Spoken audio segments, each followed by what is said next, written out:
The DOJ has dropped evidence that the Trump would-be assassin had planned this whole affair, the assassination attempt, months in advance, and that he had written a letter in the event of his capture offering a bounty on Donald Trump to the tune of $150,000, which is the stupidest thing I've ever heard, because there's no way you could pay it if you got caught, by the way. There's a big debate here. People are mad. They're saying, why is the DOJ dropping this letter? This is going to make Trump a target. I disagree. Look, the people who want to hurt Trump already do. You ain't going to get money from a guy who's been arrested for targeting Donald Trump. The important thing to note here, why it's important these details are released, in my opinion, I think this benefits Trump. They were only charging him with, my understanding was, gun-related charges. Now they have definitive proof. They have shown to the world this was an assassination attempt on Donald Trump. It was premeditated. He wants more. You know, a lot of people are saying, why would they release this? And I say to you, well, the guy's still alive. They want to put him in jail, and they want to prove that he was trying to kill Trump. I think that it's good that that Trump supporters, the American people, realize the threat Trump is under. I do not believe this is going to change any of the circumstances around whether or not Trump is at risk. They already got to increase Secret Service, but this is massive. This letter is crazy. And I think there's more here than meets the eye. Apparently, he left a box with some guy. That guy was like, oh, I just didn't open it until I saw that it was on the news. Let's talk about that, what that means. We got a lot of stories for you today, my friends. Trump is now leading in the battleground states. The Lincoln Project dropped an ad saying, with Sam Elliott being like, why aren't you voting for Kamala? Is it a woman thing? Well, get over it. I told you there's going to be people who are like, I ain't voting for a woman. We're going to talk about that. Plus, we got Diddygate. I guess people are calling it Diddygate. I don't know. A bunch of celebrities have begun deleting all of their social media. Oh, the panic is fierce.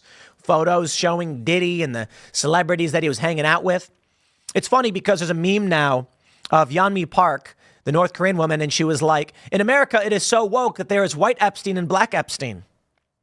Indeed, there is.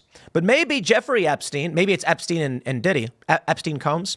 Maybe the play here is that Epstein was blackmailing world leaders. Diddy was blackmailing entertainers, keeping everybody in line. Let me tell you, my friends, a lot of people are pointing out with Paramore singer Hayley Williams going on this scripted screed against Donald Trump at the iHeartRadio Fest that she must be friends with Diddy or whatever. And no, that's silly. I don't know. Some of them are. They're all deleting their social media. Well, she already deleted hers a long time ago. But I'll say this. I think it's actually much more simple than that. You're a musician. You have no idea what's going on. You don't care what's going on. You get booked for big gigs. It's really hard to make it. They choose you. They say, do you want to be on stage at the Grammys? Do you want to be famous? Do you want your songs on the radio? Well, you got to play ball. They don't say it like that. But I imagine they just go to them and say, look, everybody expects you to make a statement about this. It'll be great. The sponsors are really happy. Just read the statement and we'll move on. And they go, yeah, sure, whatever. If you don't read it, they just say, maybe we'll book somebody else. Let's get into all this stuff, my friends. Before we do, check it out. We got a new song coming out, Coming Home, featuring Phil Labonte, guest vocals, finishing out the song. Pre-order now at buycominghome.com or getcominghome.com. You got to have iTunes installed. It should auto-prompt to open up your iTunes player. This song is about our cities being destroyed.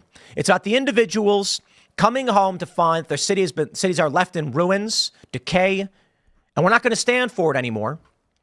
And it's about wondering why the people that we asked to look after our homes didn't do it. So that'll be coming out on Friday. You can pre-order now. Pick up Cast Brew Coffee to support the show. And also go to timcast.com, click Join Us to support this show directly. There's no, the music industry has got the RIAA. I was talking about this the other day, the record industry, and they give you gold, platinum ratings and all that stuff. We're a big show. We have over 3 billion views. I do as a podcaster, and it's all thanks to you guys. I really do appreciate it. But all those billions of views mean nothing without you as a member, because the only way this exists is that you guys become members, support the show. We are member funded. Without you, we could not do it. So I did live shows Saturday and Sunday. And I don't know if I'll be able to keep up doing the weekend shows, but considering the election is coming up, decided to do it, and I think it is fruitful. But all that I can say is, will it have a positive impact? Will it help the channel? Will it help the show? Is it good for you? If you think it is, well, then become a member at timcast.com, because I got to admit, it ain't easy working double shifts Monday through Friday and working morning shifts weekends, but I do have fun doing it. So if you want to support that endeavor, timcast.com, click join us, become a member. But in the meantime, my friends, we will jump to the breaking news from South China Morning Post. We love this source, don't we? Trump assassination attempt. Suspect left note with chilling details. U.S. $150,000 bounty. Ryan Routh's note addressed Dear World was placed in a box that was dropped at the home of an unidentified person who contacted officials. Now, we got the official report dropping from Scott McFarlane of CBS News. He says, seeking to get Ryan Routh held in pretrial jail in an alleged assassination attempt against Donald Trump in Florida last weekend, Justice Department alleges this letter by Routh was discovered last week. Quote, this was an assassination attempt on Donald Trump, but I failed you. I tried my best and gave it all the gumption I could muster. It's up to you now. He goes on to offer $150,000. Now, I got to stress, this guy wrote a letter in advance, and it's only the first page, as you can see. Where's the rest of it? They haven't published that. Offering money he would never be able to pay. There's no indication of how anyone would be able to get paid from doing this. So what was the point? Just to prove that this guy was trying to go after Trump? Now, here's where it gets interesting. This guy apparently wrote this letter, put it in a box full of other items, related to some kind of nefarious actions, left it at some dude's house who ignored it, and then said, well, after they said this guy got arrested, I decided to open the box, and then I found the letter. Really? I got to be honest, I don't know if I believe that's the case. I wonder if this Ryan Routh guy went to this dude and said, hey, I'm going to leave this box here. Don't open it. If anything happens to me, then you can take a look. So I'm not saying this guy did anything wrong, or whoever this person was, I don't know.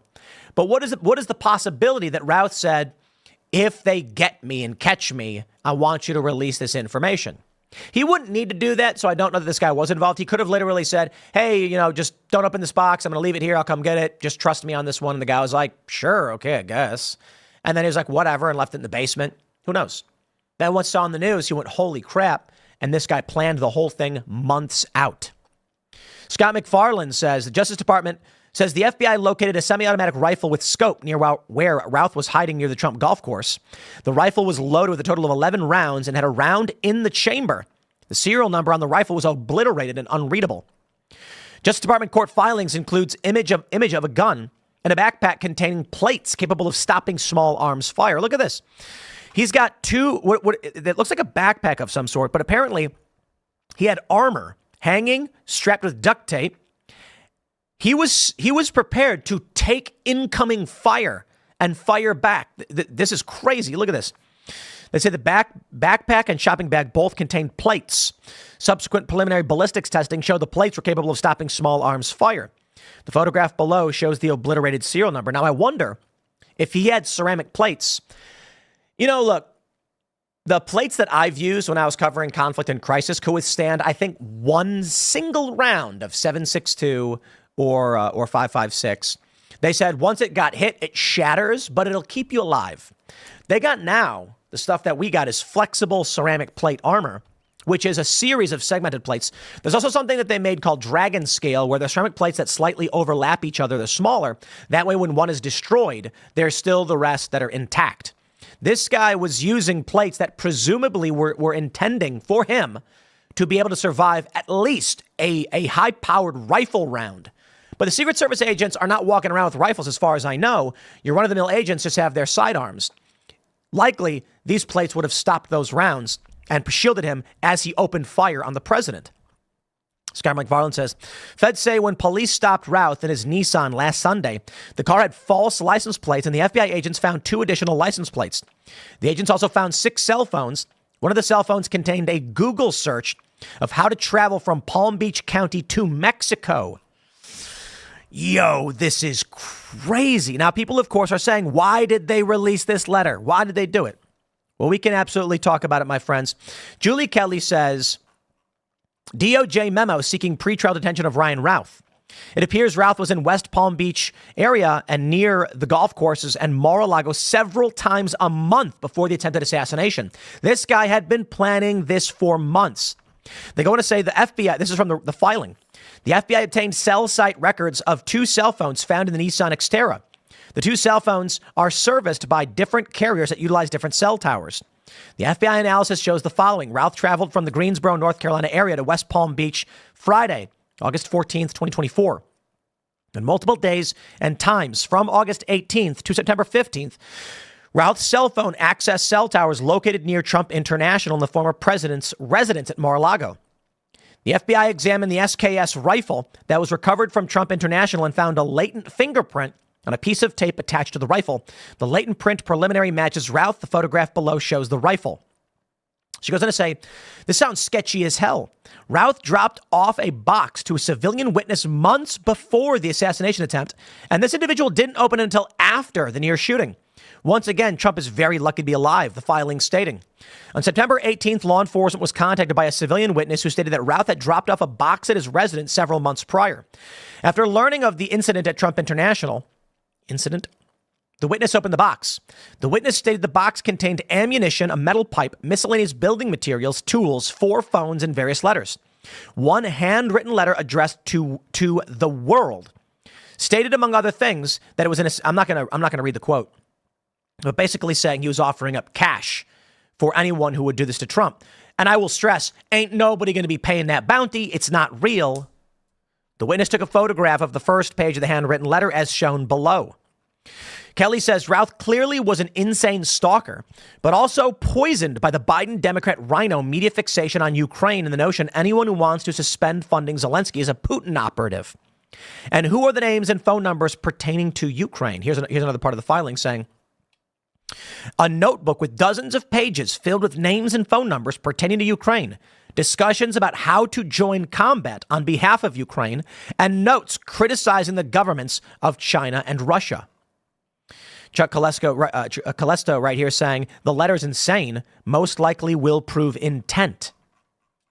So I think that's what we have from Julie Kelly. Also said, also worth noting, DOJ only posted the first page of the Routh letter. Where's the rest of it? Indeed. At Amuse responds saying, is it not peculiar and disconcerting that the DOJ, an institution ordinarily so fastidious about withholding the written ramblings of disturbed individuals, would so casually make public this particular letter? One cannot help but notice their customary concern for not amplifying the screeds of would-be criminals, lest they inspire further madness. And yet, here we are. Here we find a glaring exception, almost as though they wish to broadcast far and wide the existence of a $150,000 bounty on the life of a former president. What do we make of this inconsistency? Was it mere oversight or something more deliberate, more insidious? A subtle signaling to those who might be inclined to finish what this hapless author could not do. Such actions by the DOJ demand scrutiny for their decisions, whether by design or neglect, hold grave consequences for the Republic. Matt Walsh chiming in. They didn't release the Covenant Shooter Manifesto because they were allegedly afraid it would inspire more shootings. And yet within a week, they release a letter from Trump's would-be assassin where he openly encourages more shootings and offer to pay for them. Well, I will push a little bit back. I certainly understand the concern and agree with it to a certain extent. However, my response, Ryan Routh was caught with a weapon and they needed evidence to hold him pre-trial, deny bail, and prove it was an assassination attempt. They want to make sure everyone knows this is what the guy was doing. This benefits Trump. Let me explain. While I certainly agree, they claimed the Covenant Shooters Manifesto would inspire more shootings. It's possible this could as well. So I think Matt hits on a good point here, as does at Amuse. But we know they are targeting Donald Trump. This is 2 assassination attempts in 2 months. No one can pay this bounty. So there is no real bounty on Donald Trump by any meaningful stretch of the imagination. What the DOJ has done here is just set in stone. When these liberals and leftists come out and say the right is so dangerous, apparently not, because the Department of Justice just published a letter showing that crackpot anti-Trump individuals have gone so far as to plan out this thing for months in advance and even wanted to put bounties on the man. Look, I don't believe this letter will increase the threat to Donald Trump. I think the threat to Donald Trump is apparent. It is real. And with 2 attempts in 2 months, y'all better be paying attention and Secret Service better get in gear. I fear further attempts. I don't think this letter changes things, but it does send a powerful message to this country and the world. It is not the right wing that is going out and threatening anybody. It is deranged anti-Trump individuals. So when you see people go on Fox News or ABC conservatives and they want to argue this, or they go on Bill Maher, they should be saying, Bill, we had 2 attempts on Trump's life. They keep calling Trump a threat to our existence. And this guy even dropped a letter with a bounty on it. We are not seeing this from conservatives or Republicans in this country. And the DOJ confirms it. I think this benefits Trump insofar as that it shows the threat is real from liberal left-aligned individuals. Not all liberals, not all leftists. This guy was a crackpot pro-Ukraine guy, but it's not right-wing Republicans that are going out and doing this. I've had discussions with people, man. We had Stephen Marsh on the show a couple times now. He's written 2 books, The Next Civil War and The Last Election. And every time he comes on, he tells me, though we see things very similarly, he keeps blaming the right for it, saying it's these sovereign citizen right-wing groups that are doing these things. And I'm like, where? Show me. You had a far leftist with a communist tattoo on his neck, put 2 bullets in the chest of Aaron Danielson. I believe that was in I think it was Portland. You had the Chaz, CHOP, the George Floyd Autonomous Zone. It was Atlanta at the Wendy's, the Autonomous Zone. They have seized territory in these cities and had massive riots. Just the other day, we got a viral video of people smashing up a cop car with a cop inside of it in Philadelphia. It is not conservatives going out and doing this. It is not conservatives that have just tried to assassinate a former president twice. Stop the BS. And someone should go and sit down with Bill Maher and say that to him. Y'all have been screaming at the top of your lungs you don't like Donald Trump. What did he do? Tell me what he did that justifies you calling him a dictator. Well, he says he wants to be a dictator on day one. Shut up. It's a turn of phrase. He was saying, I'm going to go in and I'm going to increase oil production and energy and shut the border down. He didn't say he was going to go round people up, beat them, put them in camps. This is insanity. So I say this.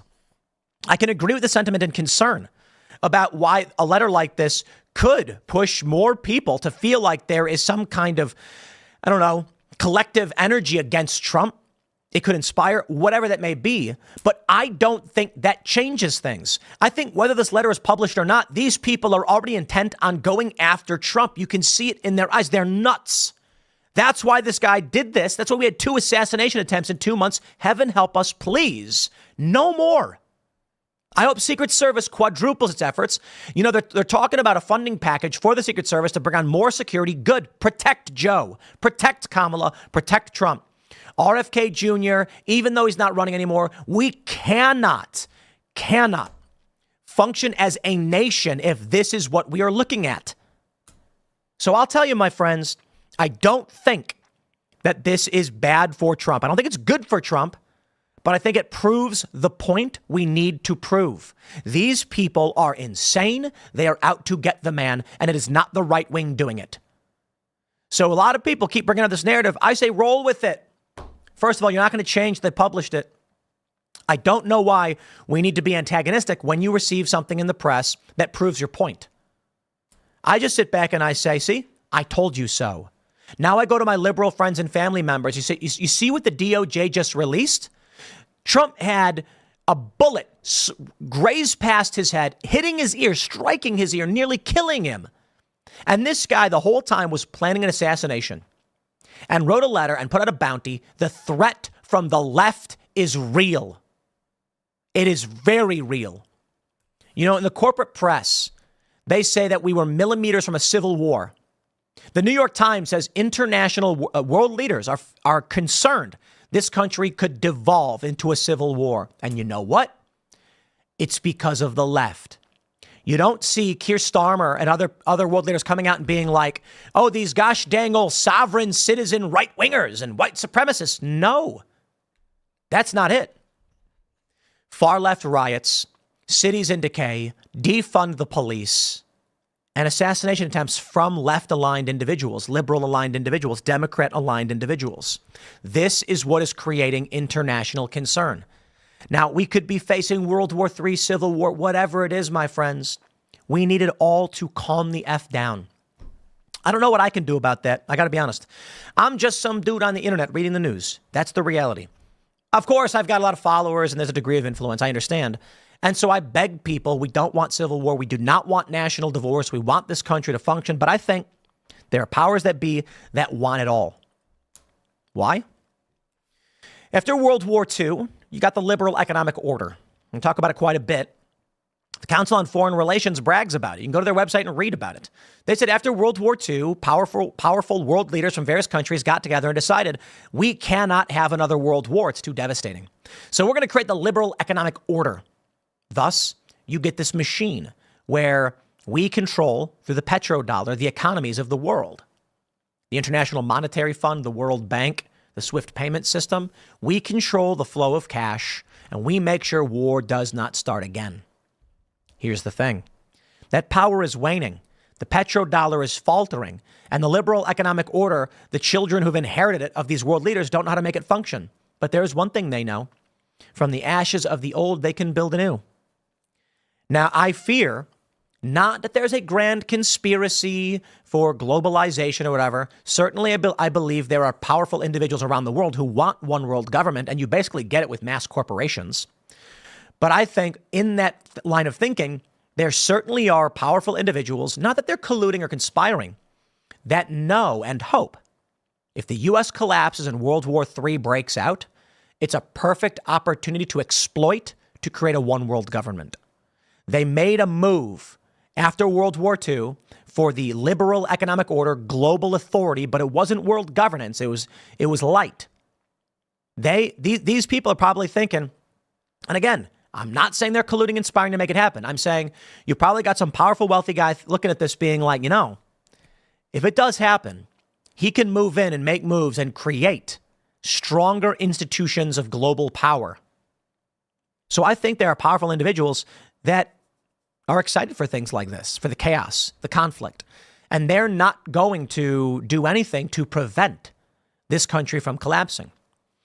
Donald Trump, however, I think he represents strengthening the United States, which could be the waning of the hegemonic power of the liberal economic order and the corporate machine state, the uniparty, the Democrats, the neocons. They can't stand it.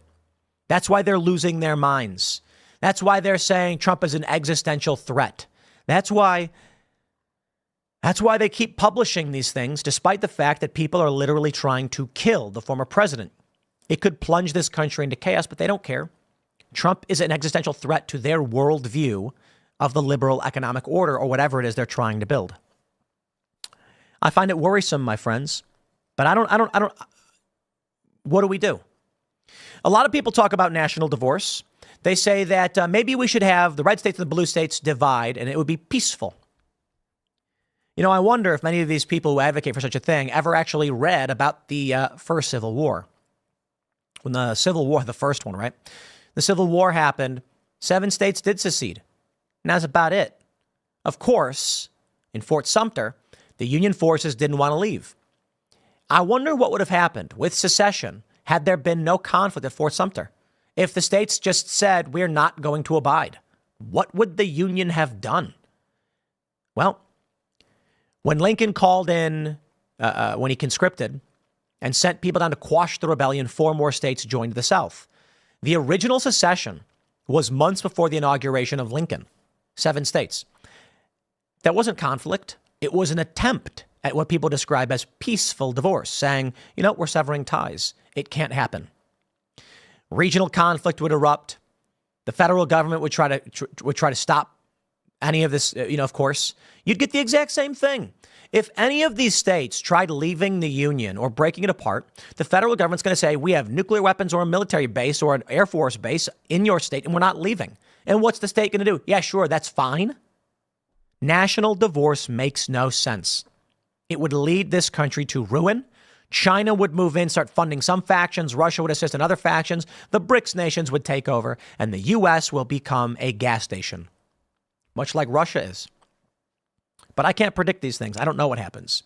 What I can tell you is we need to hope and beg that this stuff chills the F out. I'm not so sure it can. I've been saying this for 7 years now, that we've been on a dark path, and it's only gotten worse. What can you do? Focus on your family. Work, make money, improve yourself, get healthy. That's the best thing you can do right now. Register your neighbors to vote. I'm sorry, but as much as I think Donald Trump is the right choice, there's no guarantee that should he win, we avert the greatest possible crisis.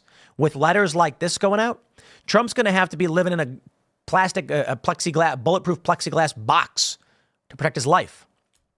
Trump could win, and the left could still lose their minds and then start moving towards civil conflict. I think the best thing we can do, certainly right now, vote. Register to vote. Get your friends and family to vote. Fire them up. Get them ready to go. Right? That's what Obama was saying. Fired up, ready to go. Yes, we can. Let's do it. Maybe then what are we looking at? 43 days? Is that where we're at? Is it 43? Man. Maybe then, when y'all vote, they'll play their games. But Trump will win such a resounding victory. A message will be sent. This country is more unified than we realize. That's what I hope. I'll tell you what I hope and pray for. I hope that Trump wins with 60%. 60%. You know why? It'll show that this country is not as divided as people think, that we are on the right side of history, and these cultists and these, neocons and neolib warmongers are wrong. I don't believe that'll happen, though. I say I hope that's what happens, but it's not. I think if Trump wins, he's going to narrowly win, because I believe this country is dangerously divided. So again, what can you do? Talk about this to your friends and family. Talk about what you care about. Learn about it. Vivek Ramaswamy, I just saw this. He's got a book coming out. I think it's called Truths, where he gives the right arguments to make to their friends and family members about why Trump is better. There's this really great video where a young guy is arguing for Kamala Harris. He's very excited. He's quick-witted and he's very smart. I forgot what his name was, but it's a video going viral, and the left is like, it's got millions of views because the left is like, yeah. But I feel like, he says Kamala's got a better character and all this stuff. They needed this. The left needed this. They needed someone who could give a rousing, quick-witted gish gallop on why they like Kamala Harris. And I think it's going to be important that everybody on the right watch that and understand how to counter the messaging and explain why Kamala Harris is a bad choice. I'll help you out. First of all, we'll start with the simple. She's been vice president for 4 years, and as the tie-breaking vote in the Senate, 33 times she sided with Democrat policy. Look what it's gotten us. Many people can't afford their groceries. They say we're not in a recession, but that doesn't mean anything for the average person. We've got a migration and border crisis, and we've got escalating war and conflict in Eastern Europe and the Middle East. These policies have not worked out very well. One could make the argument that they're working out as best as they possibly could, but I don't know that is acceptable to the average person. I would argue this. If someone said, yeah, well, Trump's a bad guy, he's convicted of this, he's liable for that. My response is, look, if you're voting for president based on the demeanor or accusations of social character and things like this, there's no argument. You've made your choice. I get it. Kamala Harris is accused of sleeping with Willie Brown and Montel Williams and other powerful individuals to get her positions. And some say that's bad. Some say she's a homewrecker or otherwise. Others argue she's not. I don't care. They say Trump was found liable for criminal sexual abuse in the Jean Carroll case. And it's like, listen, you got to ask yourself what a president does. And if one could make the argument that Kamala Harris has bad character for, I don't know, keeping people in prison beyond their sentences to use as wildlands firefighters, which is dangerous and disturbing, or that Trump was found liable for these things, I'm not even going to argue the merits of either of these things. I'm just going to say, you want to play that game, fine. It's a waste of my time. It's a waste of your time. Certainly, I can argue why New York changed the law to go so that someone could file a suit against Trump in which there's like basically no evidence. The story made no sense. That's not going to convince anybody who hates Trump. Let's talk about what a president does. The president is our chief diplomat. The commander-in-chief, they're responsible for foreign negotiations, diplomacy, and war. The president does not set legislative policy. They could advocate for it, make phone calls. They can veto for sure, but that's Congress and the Senate. Certainly, if you're going to be voting for the House or for congressmen or the senators, you make your choice, and I can make my arguments for policy that I think is good. But as for Donald Trump or Kamala Harris has no foreign policy experience. She has limited, I should say, to be fair. And Donald Trump has extensive foreign policy experience. No new wars, attempts at peace agreements with some of the worst people in the world even. So what are you voting for a president for? Well, the reality is you're voting for him for foreign policy. You want to deal with cleaning up your town? Vote state senate and state rep. You want to vote for federal funding packages, things like that? That's Congress and the Senate. You want to vote for someone who can negotiate us out of war? That's the president. People need to stop acting like a vote for the president sets policy in this country. Certainly, like I said, they can veto. And ain't nobody getting a veto-proof majority these days, that's for sure. And not on anything substantive. But what is Kamala? Why would I vote for Kamala Harris when we're dealing with war in Ukraine? Is she going to handle that? Nah, sorry, it's not the case. What about Israel? Is she going to handle that? Nah, she's not. She is not. We'll talk more about that, though. We'll talk more about that. I'm going to wrap up this first segment. We got another segment coming up for you, my friends. This one's big. Trump is taking the lead in the battleground states. Oh, boy.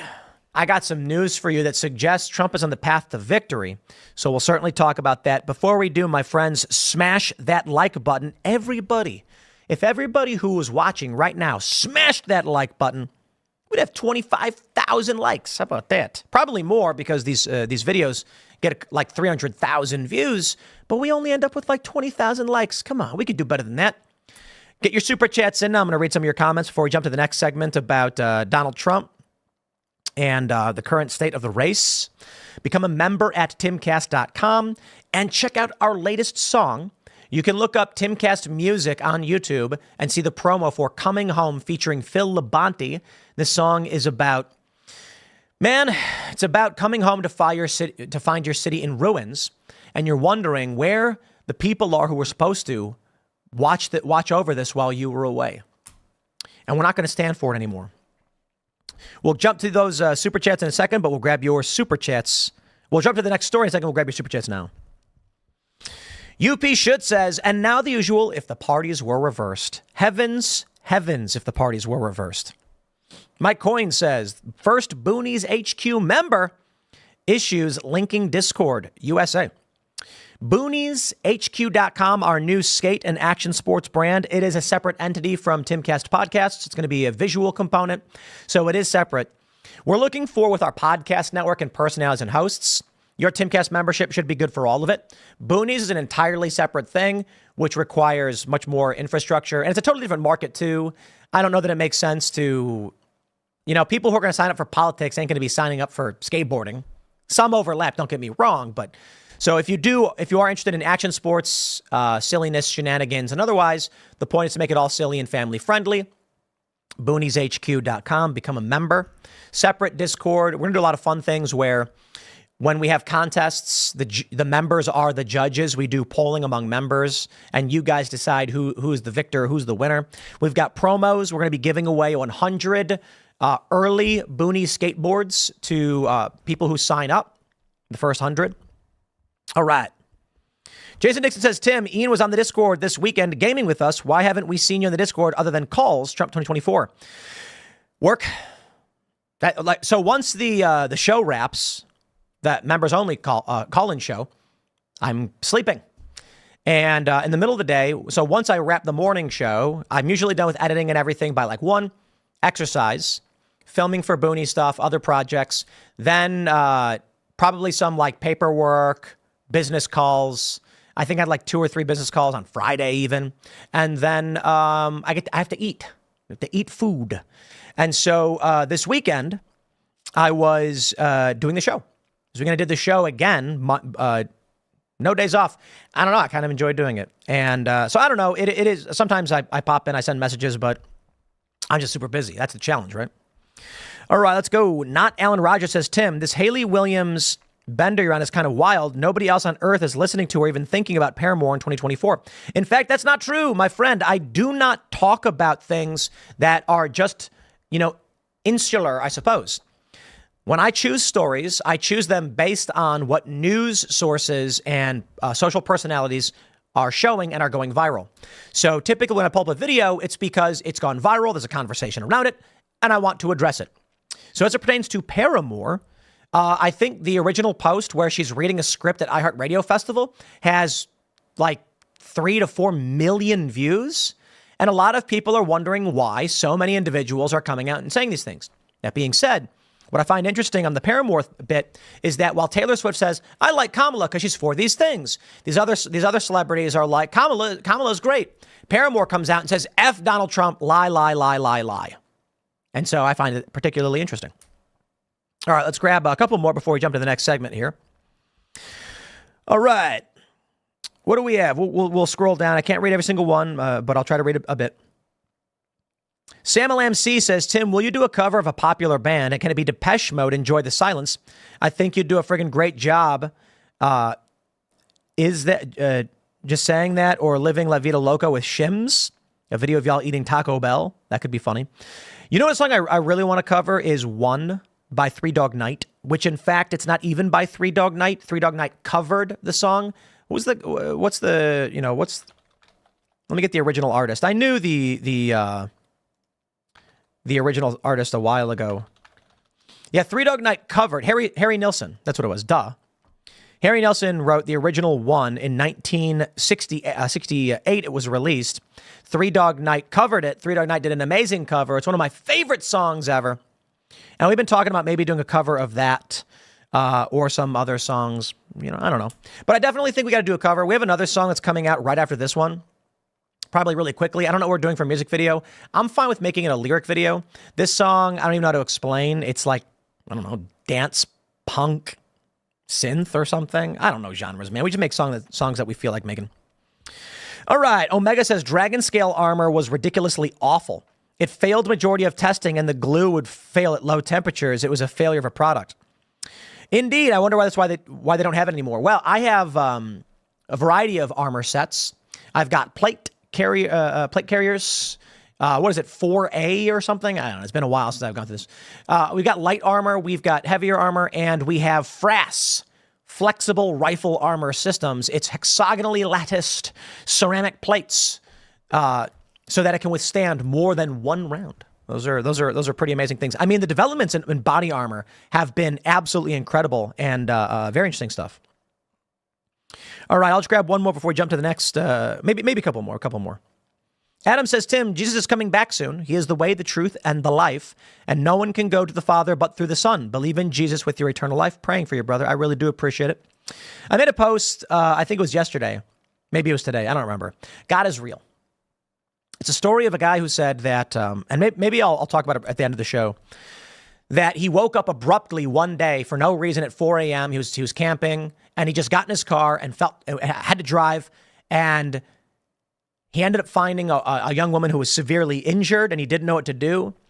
But in response to this, many people have been sharing similar stories, and I think this shows you that there is a higher power, that it influences and watches over us. It has intention. As much as we can describe intention, God is real. Absolutely. I also kind of feel like when you get older, you start to see these stories that defy logic.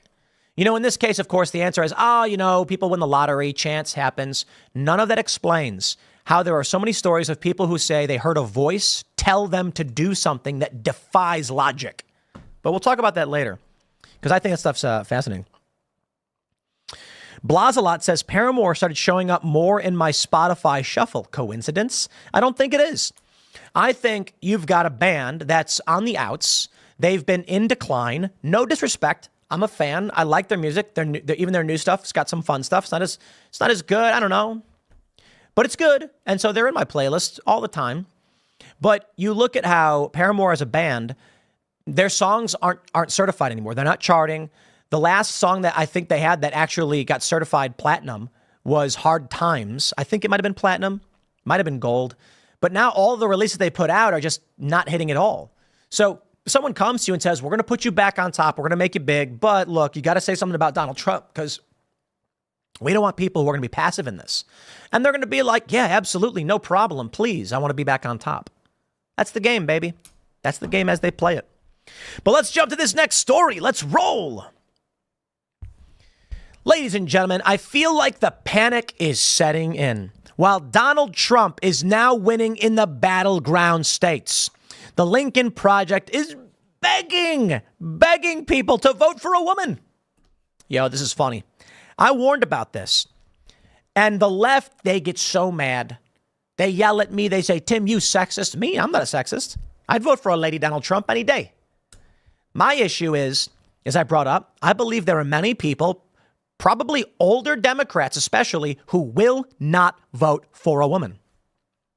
So let me show you what they're trying to do. We'll pull up this hilarious, ridiculous, and awful ad, the White Dudes for Trump ad. We played it last week, but we got this new ad from the Lincoln Project. Choose change, they say, published this morning, voiced by Sam Elliott, that cowboy guy. What a moron. You know, this ad's so cringe-inducing. But wait, my friends, where it matters. Donald Trump's winning. I'm going to tell you why they're freaking out. Trump's winning.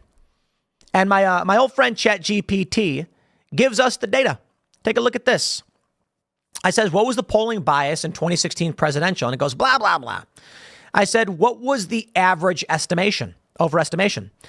ChatGPT says, in 2016, 3 to 4 points nationally overestimating Hillary Clinton. In some states, in the battlegrounds, the errors range from 4 to 7, like Michigan, Pennsylvania, and Wisconsin. Key states for Donald Trump. I said, give me the same for 2020. Joe Biden's overestimation was 3 to 5 points nationally. In key battleground states, the overestimation was even more pronounced, ranging from 4 to 7 in states like Wisconsin, Florida, and Ohio. Many polls, again, underestimated support for Trump. So let's pop over and take a look at the Real Clear Politics battleground average. And let's just say, if the battleground errors in these states was 4 to 7 points, hey, this makes sense. You know why? Joe Biden was leading Trump by like 8 to 9 points in some of these polls. And everyone was like, nah, they're lying. Well, you know, they were wrong, but he was still beating Trump. Take a look at where we're at now. In Arizona, Trump's up 2.2, massive. In Nevada, Harris is up by 0.2. Wisconsin's up 1. In Michigan, 1.7. Pennsylvania, 0.7. North Carolina, Trump leads by 0.4. And Georgia, Trump leads by 0.2. But let's play this game. And let's keep it, my friends, as conservative an estimate as we could possibly make.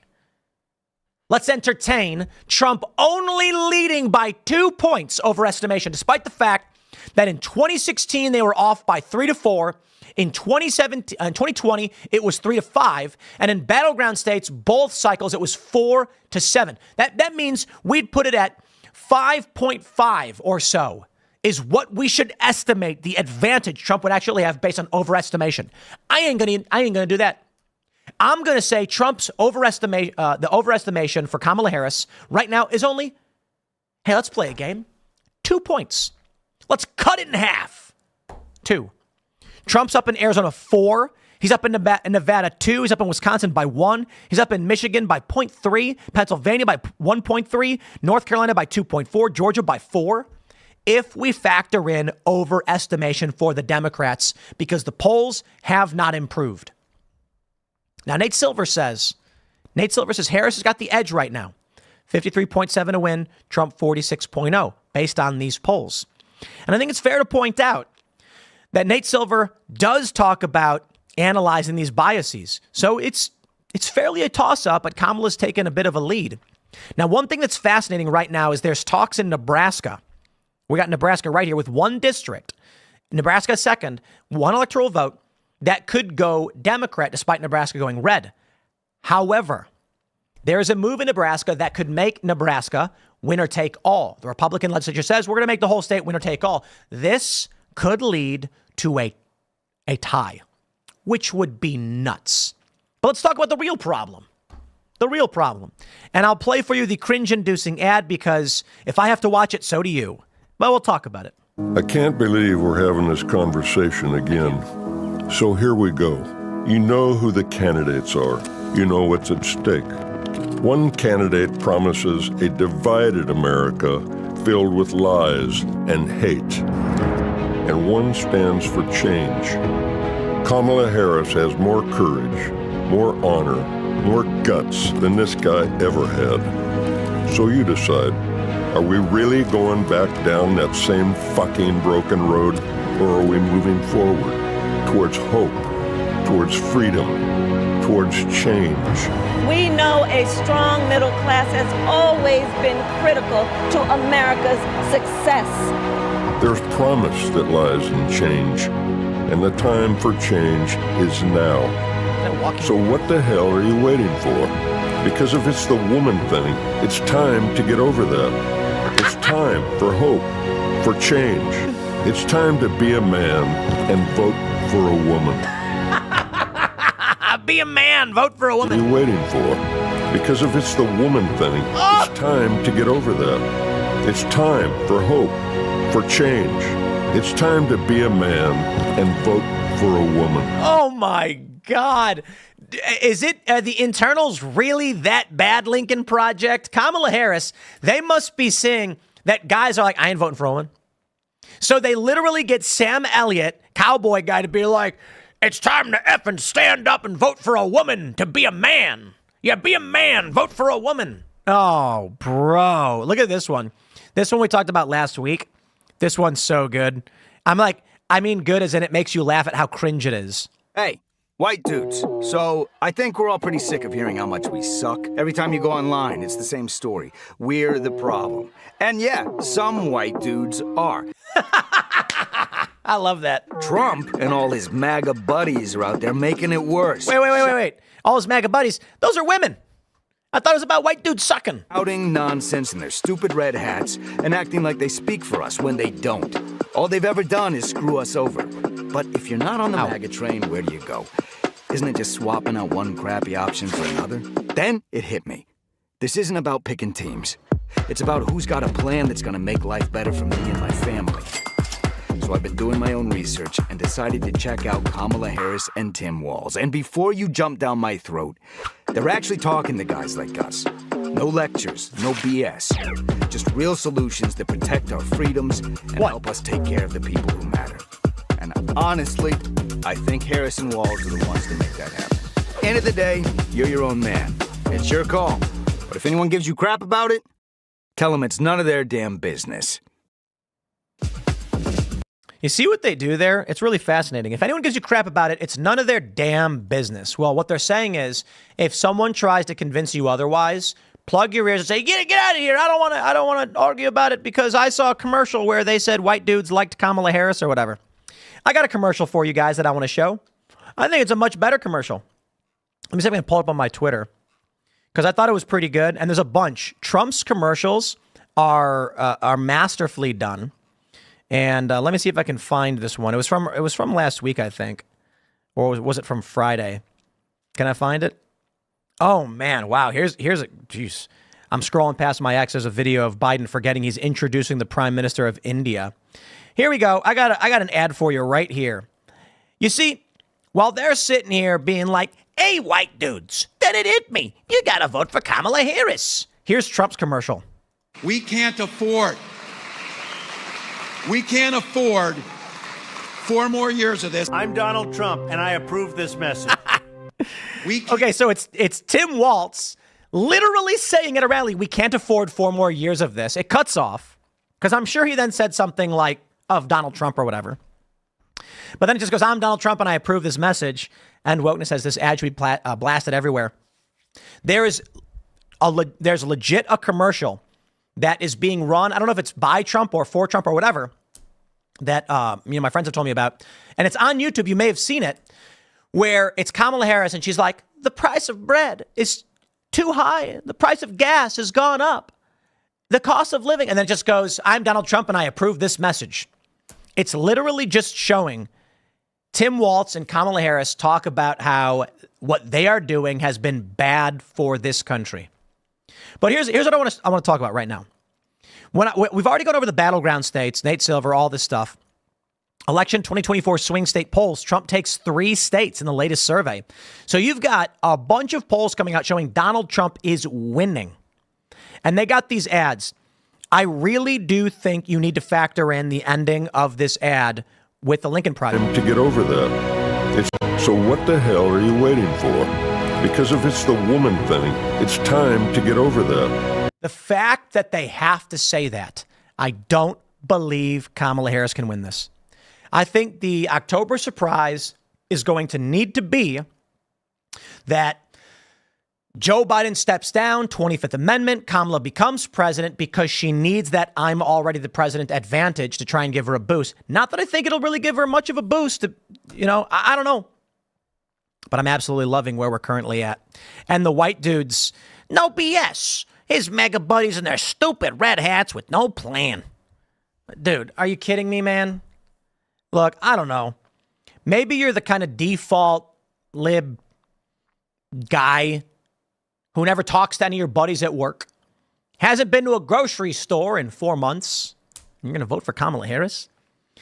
I was bringing this up earlier, but there's this viral video where you got a young guy, his name's Dean something, and he's quick-witted and he's like, let's talk about Kamala Harris's character and her policies versus Donald Trump. And then he goes, bobbity, bobbity, boop, boop, Kamala Harris, she did this, she did that, she cares about people, yada, yada. And it's just like, guy, talking fast doesn't make you sound more right.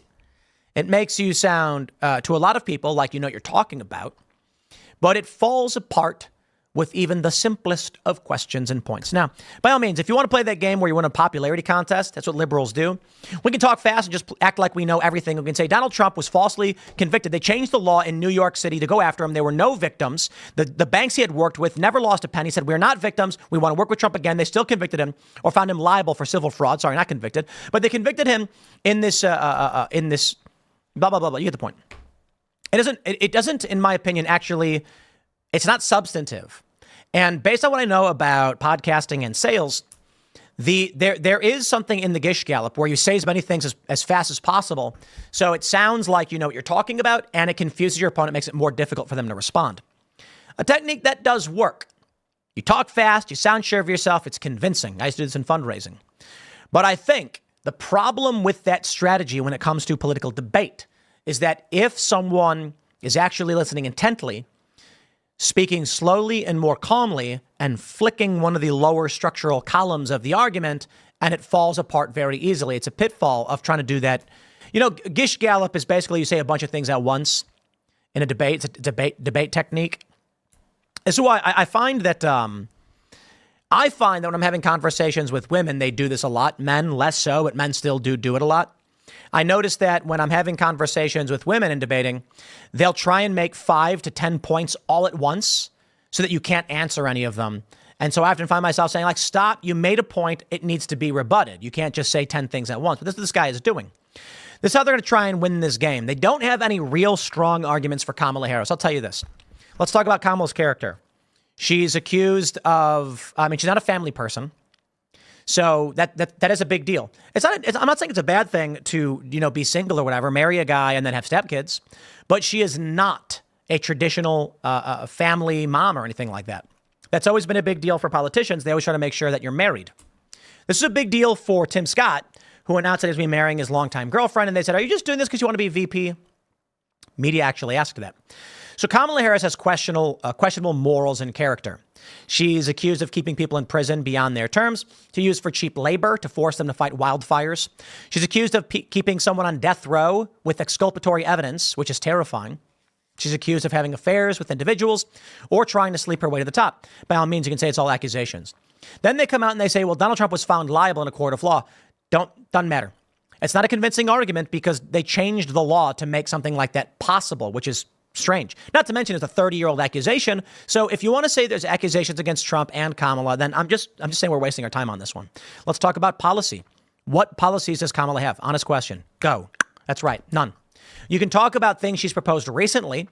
$25,000 for houses. Well, have you asked any financial expert who works in the housing market? They're panicking over this. They say it's going to be damaging to the housing market, and it's going to force prices up like we saw with college tuition and student loan debt. Not a good idea. Banks, now seeing that people are getting guaranteed loans, are going to start treating houses the same way college is being treated, and it's going to cause problems. It's going to cause the prices to go up. It's not going to make it easier for the average person to buy a house. It's going to make the average person dependent upon that grant from the government to be able to buy the house in the first place. You can talk about abortion by all means, whatever. But the president is not setting policy at the domestic level. They can argue for it. They can advocate to Congress. But the president is dealing with foreign policy and national security issues. Why you think Kamala Harris should be that person? Sorry, there literally is no argument. I'll try to make them for you, but there isn't one. She's been the tie-breaking vote in the Senate for leftist, for liberal policies that have resulted in higher costs.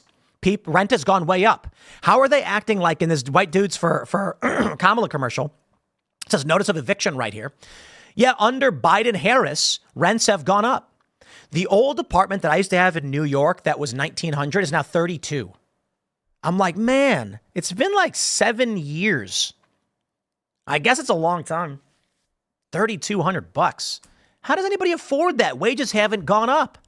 And it wasn't big enough for multiple people. So here we are. Make the argument. Make the argument all you want, I guess. I find it to be meaningless. They try to act like there's something substantive behind Kamala Harris, but let's just bring it back to Sam Elliott once again. The woman thing is huge. And the left, they want to act like it's not the case. When I mentioned months ago that Kamala Harris has a detriment in inherent sexism that they'll find in this country, I was called sexist for suggesting it because these people know Kamala Harris has a legitimate problem. There are women who will not vote for a woman. There are older men who will not vote for them. There are younger guys who won't do it either. There's going to, I have to wonder, man. And Kamala Harris, she skipped the Al Smith dinner where the presidential candidates normally get together. They do a charity event and they rib on each other. She skipped it. The last time it was skipped was Mondale. You guys remember what happened with Mondale? Let me pull up Mondale for you. Mondale election. Wikipedia. I wasn't alive for this, mind you, but let's entertain the possibility that we're going to get a Mondale style turnout. Look at this. Oh, what is this? It was a 49 state landslide for Ronald Reagan. He carried 49 states. That's crazy. That's the kind of unity I'm hoping for. He had 58.8%. That's what I'm talking about. I'd like to see that with Trump. 525 electoral votes. Maybe. Let's do this. In 1980, it was Reagan, Carter, and John Anderson as an independent out of Illinois. And Reagan carried 489 electoral votes in 44 states. It was massive. It was bad news that John Anderson ran. Reagan wasn't gonna be beat. And then in 84, Reagan, man, people loved the guy. Absolutely loved the guy. Now, to be fair, Carter wasn't doing all that well. Mind you, the economy wasn't doing all that well. His running mate at the time was Walter Mondale, who in 84 decided to run, and he got crushed. He did carry his home state of Minnesota and I believe D.C., so congratulations, sir. I don't believe we will ever see anything like this again. This country is much, much, much too divided. But I got to tell you, I'd like to get close. Now, I think Donald Trump's formed a coalition with RFK Jr., Tulsi Gabbard, and he's Vivek Ramaswamy, many other people that I think are great. Tulsi and RFK Jr. are massive additions to his team that I think can attract moderates and actually give Trump a lead we don't expect. With the polling biases right now and that ridiculous commercial where they're like, what are you waiting for? Is it the woman thing? Get over it. Uh-oh. Their internals are bad, aren't they? I think Trump's winning. We're recognizing he's winning. And I don't know that he wins. If you think right now that you walk away from this and Trump wins in 43 days, Kamala Harris is the president. In the national election, Kamala Harris is currently up 2.2. But I'm going to give you some. Hillary Clinton was up 3 points. That was her estimated bias. Trump narrowly won. They say, yeah, but he got a lot of electoral votes. No. He only won by 44,000 or something. In 3 states, it was very narrow, and Trump barely won. Joe Biden's lead was 7.1 nationally. The bias, they say, was between 3 and 5% for him.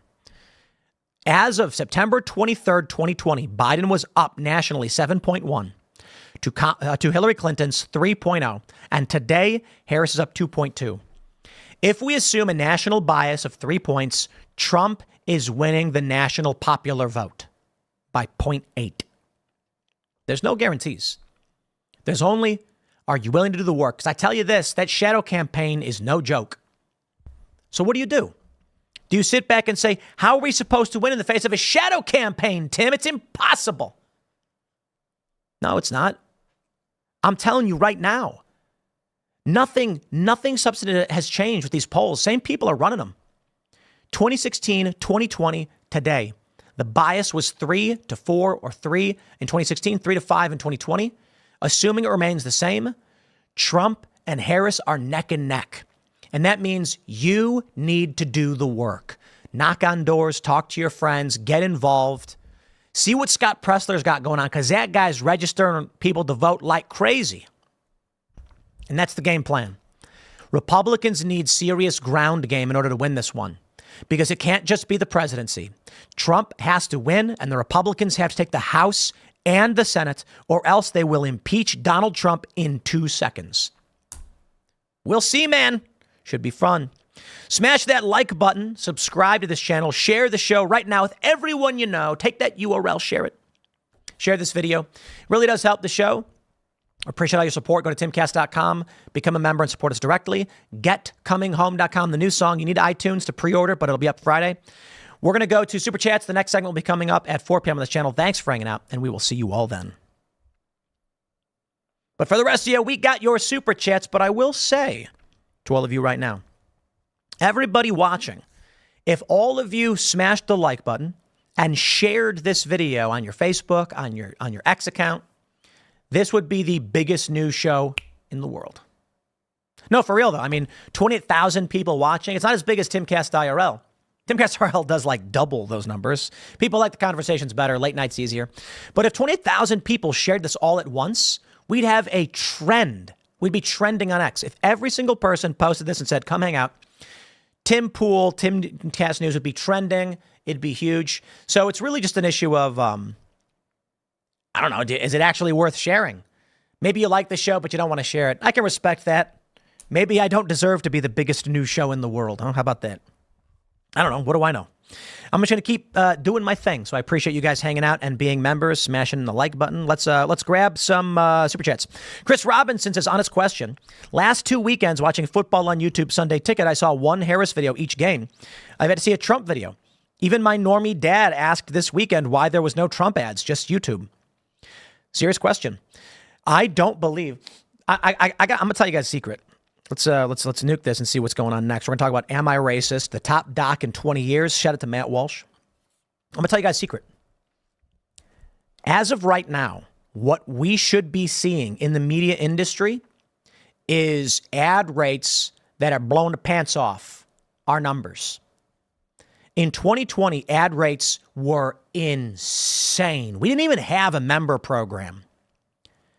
So now, what are we seeing? Up a little bit. I mean, it looks okay. I have people messaging me, asking me like, how are the ad numbers or CPMs? Like, things are going well. And I'm like, yeah, it seems about normal, which is concerning. The political campaigns are dumping tons of money into this race. They're spending on ads. We get these announcements like $100 million ad spend, but we don't see the boost in ad rates like we normally do. It is up a little bit. Some maybe are doing better than others. I don't know. But I'm going to tell you this. Here's what I think. Ad rates go down when we're in a recession. I wonder if they're lying. And what we're seeing is that standard rates for small businesses and box stores are declining as they shutter and close. Political ads are going up, keeping the numbers relatively stable. That's what I'm hearing. When you see like LL Flooring or whatever, they're shutting down, they're going bankrupt, or you've got Home Depot missing their profit targets for the first time in a long time. I mean, that's Home Depot. These are not good numbers. It could be that ad rates actually are dropping because we're in a bad economy and political ads making it up. And so it's just kind of like, where's the bump from the election? This should be crazy for everybody. Every election cycle. The presidential elections are huge. Then you get the congressional cycle, which is small, and the presidential cycle. So next year, ad rates are way low. Midterm years, they go up a little bit because you get a lot of ads from all these different, campaigns. But a presidential year combines Senate races, it combines congressional races, as well as the presidency. I don't know. Don't know for sure. All right. William Robinson says, my wife says no female president because they will never be treated the same or respected as much as a man amongst other world leaders. I hear that too. I hear that a lot. They're lying about, but it's the honest person you got to watch out for because you never know when they might do something incredibly stupid. And so my view on this is we know why and when government lies and what their interests are. And so in the case of this letter, the letter looks real. They're publishing it because it benefits their interests. You get it? I know what their interests are. And so this is good for them in what they're trying to do. And sometimes they do things that'll benefit you. Typically, they do things that are against you. But I have to wonder about the DOJ. Because it is hard to say for sure. They want a guy in prison and they want to claim he was trying to assassinate Trump. They want to set that standard. So they put out this message.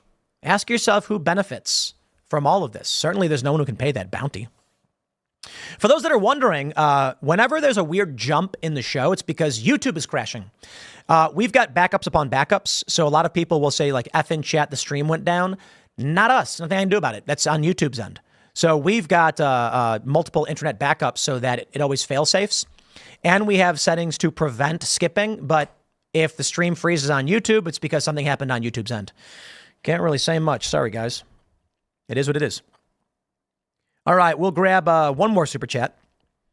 Soapy Enigma says, just bought 4 boards. Sucks the Boonies boards. The Boonies board is sold out. Also, like the 10th to join Boonies Discord, 3rd-ish.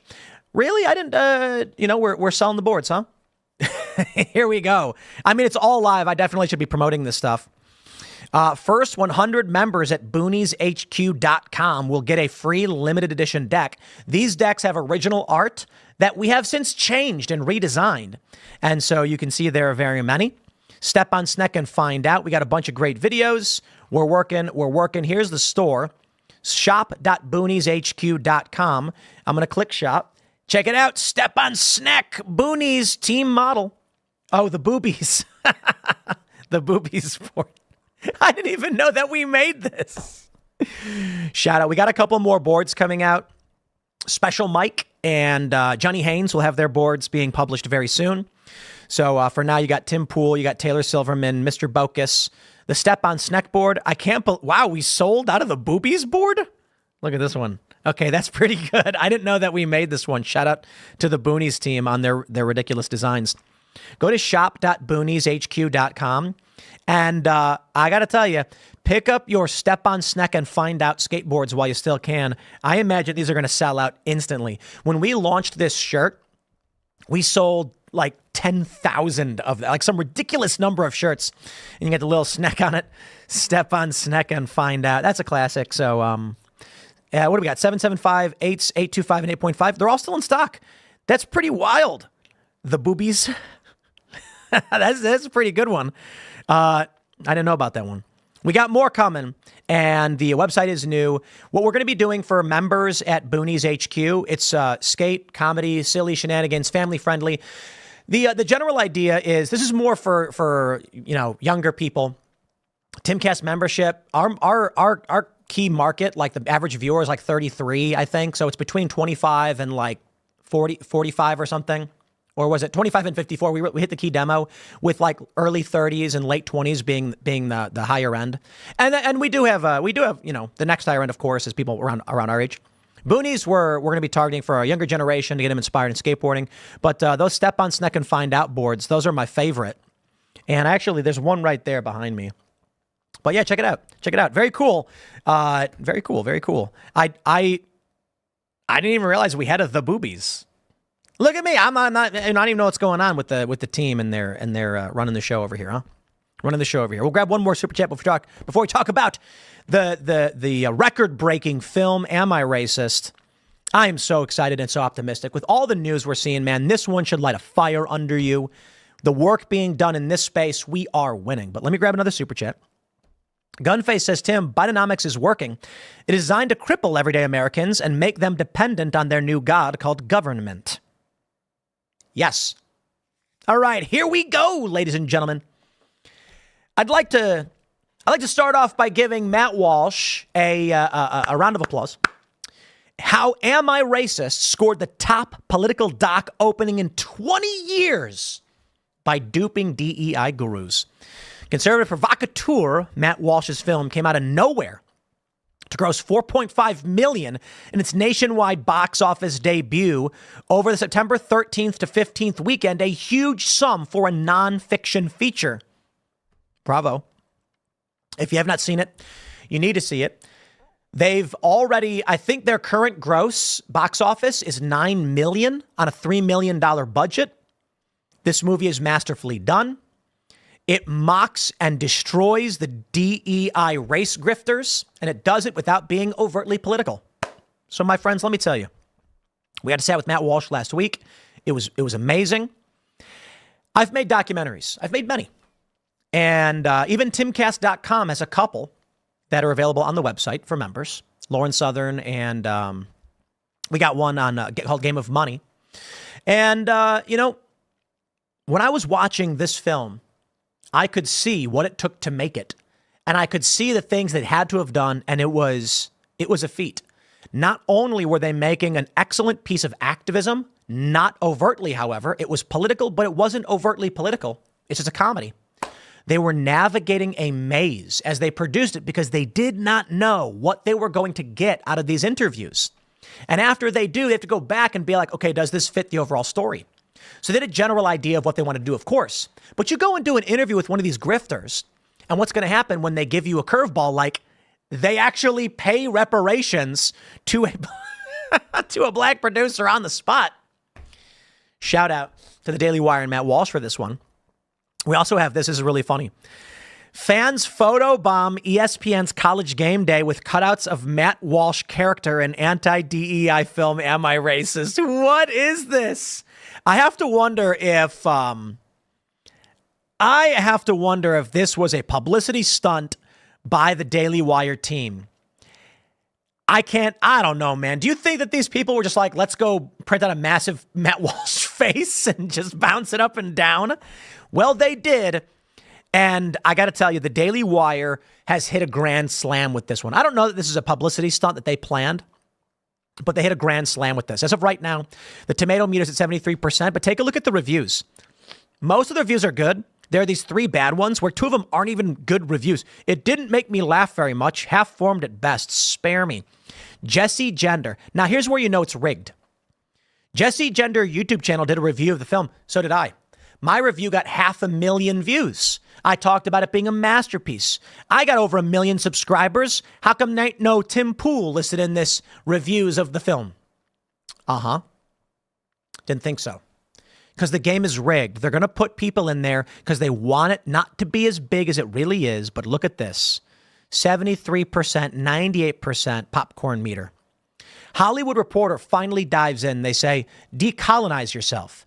Do your own white supremacy dismantling, and then you can start to bring in other people, declares Regina Jackson at the Race to Dinner in Atlanta. Part of an ongoing series she co-founded with Saira Rao, designed to help white women confront their own racism. In fact, what these dinners actually are if you're a white woman, you can pay minority women to insult you. Sure. That's why Matt offers in his film self-flagellation. As a joke, nobody actually harms themselves. Before anyone can respond, the waiter proposes a toast to raise a glass if you're racist. They all oblige. Although Jackson, who is black, quickly puts her glass down and laughs. Oh, I'm not racist, she says. They don't even know what their grift is. The seemingly klutzy caterer has been interrupting the group all night, dropping dishes and even pulling up a seat to explain that he's got his DEI certificate. Many of the guests appear confused and perplexed by his odd behavior. I'm just on the journey, he says. He is on a journey. Just not the one he professed to be on. He's actually the conservative provocateur Matt Walsh. Yeah, we saw the movie. We get that. Borrowing from a page from Sacha Baron Cohen's The Ali G Show and Borat, the producers set up elaborate and surreptitious ruses, telling their subjects they were making a doc exploring anti-racism in America in the post-George Floyd era, and they're willing to pay handsomely. The Race to Dinner event, $5,000.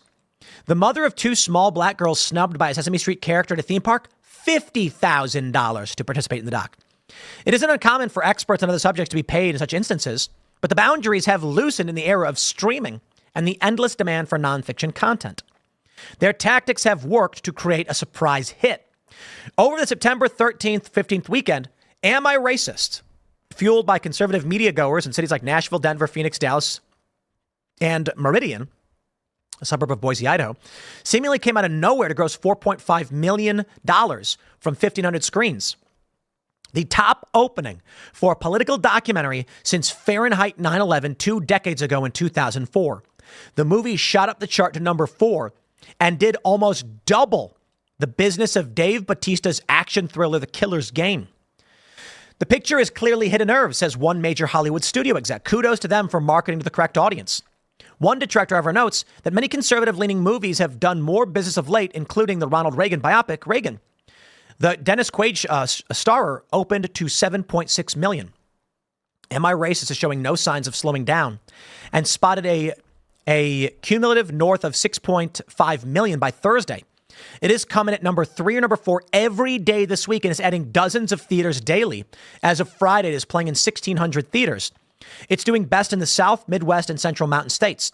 Its jaw-dropping status doesn't end there. It scored the 4th biggest opening in a decade for a doc, excluding concert picks. Number 1 is the faith-based film After Death, which debuted to $5 million in 2023. Awesome film. Angel Studios, by the way. That stuff really gets at you. Even if you're not conservative, not religious, it's people telling these stories about what happened with near-death experiences. That's cool. They say, Am I Racist is Daily Wire's first theatrical release, and it is another win for Walsh, a widely followed right-wing podcaster and author, and for director and producer Justin Folk, a disillusioned Hollywood below-the-line worker whose credits include special effects work on The Matrix and Incredible Hulk. Two previously collaborated on What is a Woman?, another controversial film. I want to stress that I was in Washington, D.C., my friends, and we had a packed theater. So I don't think it's fair to just say it's doing well in these areas. They're going to say that Walsh and Folk feel zero qualms about their surreptitious tactics they employed. For a lot of these people, if they suspect that you don't agree with them, they're just going to clam up. They're going to give you some BS talking points, and you're not going to get what this thing is really about, which makes for a boring movie, and it also makes it a lot less meaningful. Folk adds, the distinction between our movies and Borat is that Borat is making fun of everyday Americans. Our goal wasn't to make fun of people. It was really to bring to light the bad ideas that are out there that are dividing our country. Folk says that no one was taken out of context, nor was there any manipulative editing. They may not like being in the movie, but again, I think they would stand by every word that they said. White people spending millions of dollars to make and see a movie mocking black, brown, and white women, trying to make the world slightly less horrendous, is equal parts pathetic and depraved and totally on point for America, Rao says. For her part, Jackson says, until white people decide that they are interested in calculable change in a fearful, violent, hate-ridden, gun-loving, child-killing society, nothing will change. Hey, props to them. Using this to market once again what they offer to white women who want to be yelled at. But let me tell you, my friends, the cultural endeavors that we are seeing from anti-establishment, former liberal, right-wing sources we're taking over. Tremendous growth, much to the chagrin of the establishment and machine state. This is the success of Am I Racist? And it lights a fire under me. Tom MacDonald has been putting out some of the best music we've seen in a long time. Rap songs that are meaningful with messages that are well produced with great music videos. That's why he smashes tens of millions of views when they drop. But why, despite all the success, is he snubbed? Why isn't he playing on every radio station? Why isn't he on every digital streaming playlist? How come he's not on the Billboard Hot 100 every release? Something doesn't quite make sense. The game is rigged, and we all know it. But you can't keep lying forever. Why? Because Tom MacDonald's got his fans, and his fans pay the bills, and they pay for these shows, and they pay for these songs, and they watch these songs. You cannot keep the Daily Wire out. While some have been critical of other Daily Wire projects, I've brought this up. What is a Woman and Am I Racist? Have proven a point. Now they're adding more theaters. Theaters that normally, I think they said they were only going to do 200, and then they expanded. They were like, we don't want politics. It's not going to work. You're not going to make money. And it ended up hitting it, I think, number 3 daily. It was number 4 over the weekend. So now you got a smash hit that's actually making money for these theaters. People are showing up there buying products. Let me tell you about the music industry, my friends, and the optimism and success. I want you all to check out our latest single. Of course, I'm going to promote it because we're all working on this stuff. GetComingHome.com is an easier URL than Buy Coming Home. So GetComingHome.com. If you have iTunes installed, it should prompt you to pre-order the song. Pre-order now. It will be released this Friday. The song is about coming home to your hometown to find it in ruin, buildings destroyed, homeless people, garbage, crime, violence, riots. We're not going to stand for it anymore. Where are the people that were supposed to be watching over this while we were away? Let me tell you, we've put out 6 songs, 5 of which have hit the Billboard charts. The last release that we had was a team up with the Daily Wire. It's a song called Together Again. Let me tell you the story. We'll talk about this. Daily Wire crew, Michael Knowles, Jeremy Boring. Jeremy Boring's co-CEO. Michael Knowles, of course, you know him, you love him. They have a joke group called Smokey Mike and the God King. They wanted to play a song at the Ryman Theater for their big event, Happy Together. You know the song by the Turtles? So happy together, that one. Well, they were rejected. They said, we'll pay the fee. Tell them we want a one-time performance license, standard rate. It was denied. Jeremy says, offer him 10 times the standard rate. It was denied. So they come back to Jeremy Boring and they say, they're not going to let you play this song. And Jeremy says, I have to know. Offer him 100 times the standard. We're talking 6 figures for a one-time performance. And they went, Jeremy, are you nuts? And he says, I have to know. And they came back and said no. Now, of course, the Turtles, I don't know that they're doing all so well these days, but they're older. Maybe they don't really care. They wouldn't let them play it. So the Daily Wire decided we're going to make a song called Together Again. Smokey Mike and the God King. And they played that at the Ryman Auditorium. It was their own song. And it was this gag about how they're this famous band from the late 60s and the 70s. And they put on these costumes and Michael Knowles and Jeremy. It's actually a really good song.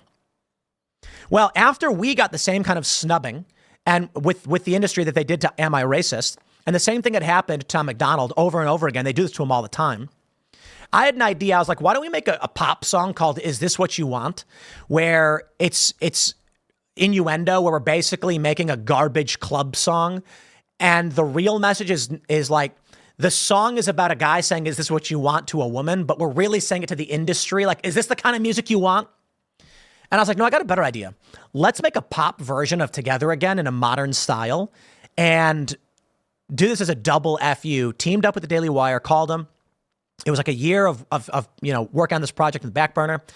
We released the song. It's the biggest release we ever had. It's got almost 7 million views on YouTube on the music video. It's got 2 million on the lyric video. It's got another million plus across other players. We sold somewhere around 35,000 copies of the song in 1 week. And I said, dang, that's our biggest release ever. A massive success. And we charted. We did. Emerging artists and number 9 digital sales, I think it was. But wait, hold on. That was a massive release, timed properly, working with the tracking agencies and everything properly. We should have been way higher on the list. And they went, oh yeah, you know that plan that we had approved? Actually, it doesn't count. They told us that our sales didn't count and they weren't going to put us on the charts. A dirty game, I'd say. A dirty game indeed. Because they didn't want us to have a smashing FU to the machine. The game is rigged and we all know it. But you know what? Let me tell you this. Am I Racist brings in the money. You can't deny it. Hollywood, Disney, they lost $1 billion last year on their garbage movies. Now they're talking about Agatha all along their gay explosion. Good luck. I want to tell you this. You got these pop artists. They can't command these sales. They don't do it. Tom McDonald sells more albums than many of these people. And they told him, get this, he made a video about it. He sold his albums. He tracked the sales as you're supposed to do. And they said, we're not going to count those album sales. That's insane because they don't want to admit. They don't want to allow outsiders into their space where they're going to get pop singers to go on stage and say Trump is a bad guy. I didn't make no song saying Trump was a good guy or that Biden or anybody was a bad guy. We made regular music, but they're scared.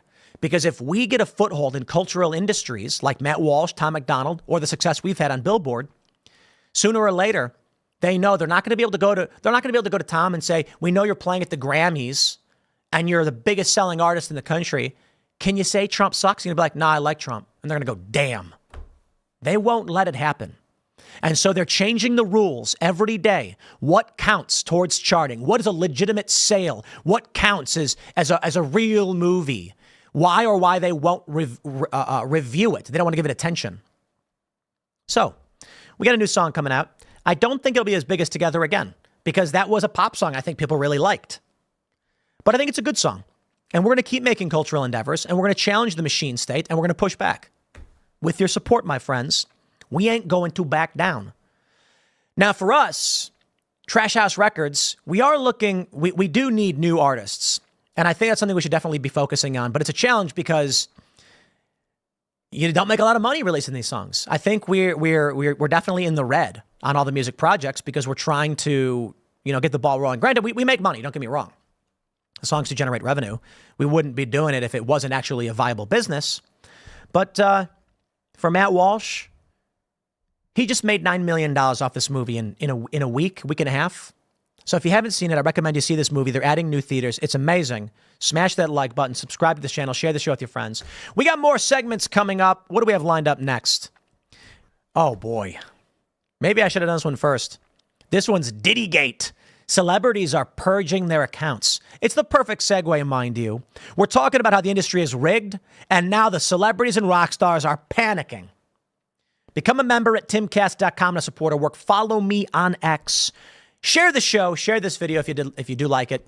For those that are watching the live show, we'll go back to your super chats. For everyone else, the next segment will be at 6 p.m. Thanks for hanging out. We'll see y'all then. Let's grab some super chats. Let's go. Nambizzle says, I'm a mail carrier in Washington, and I have seen almost no political mailers where usually we are swamped by now. So odd. I'm saying. A lot of people are pointing out they're not seeing as many ads as they normally see. It's kind of weird, isn't it? Maybe the politicians are thinking that they're not actually going to be able to get as much, like the country's polarized. Like the ads maybe are ineffective. I don't know. Trump won't stop texting me. Like I swear I got like 10 texts a day from the Trump campaign.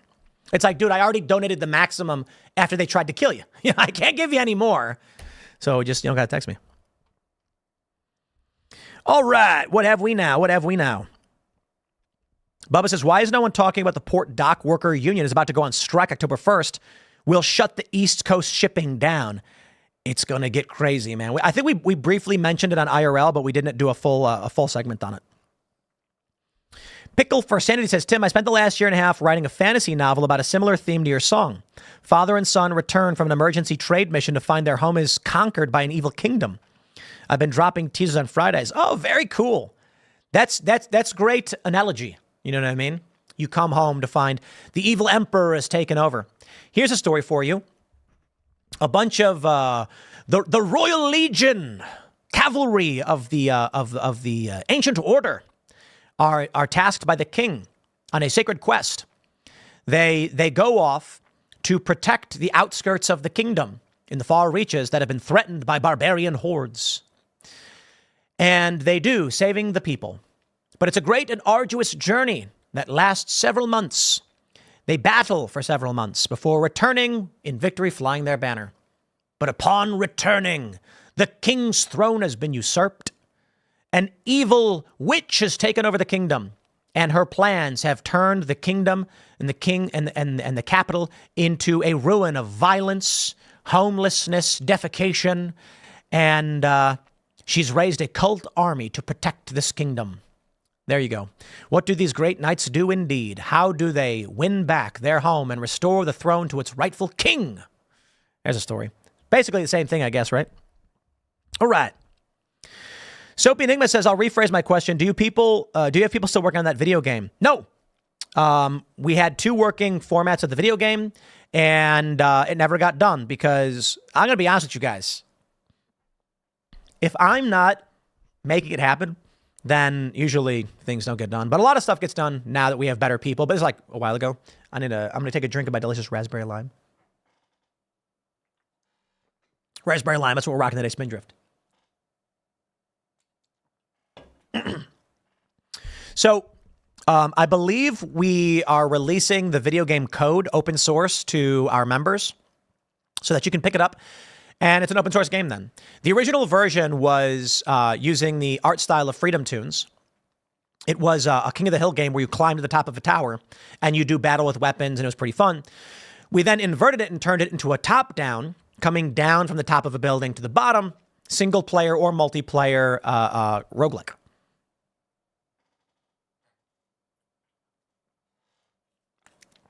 See, normally when I would do the non-live segments, I would be taking drinks in between, but now that I'm live, you have to watch me drink my delicious Spindrifts. All right. Let's go. What have we here? We'll grab one more. The Emperor says, I am in Wisconsin, and I see on average 2 mailers per day, 1 per party. I think they're just focused on battleground states. Indeed. Makes a lot of sense. All right, everybody. Let's jump to this next story. My friends, this is Diddygate. Is that what we're calling it? Diddygate? Internet puzzled as celebs delete their entire tweet histories. Oh me, oh my, what's going on? A couple of musical A-listers have just wiped their accounts, deleting all evidence of their tweeting history. Strange. Diddy gets arrested. He gets no bail.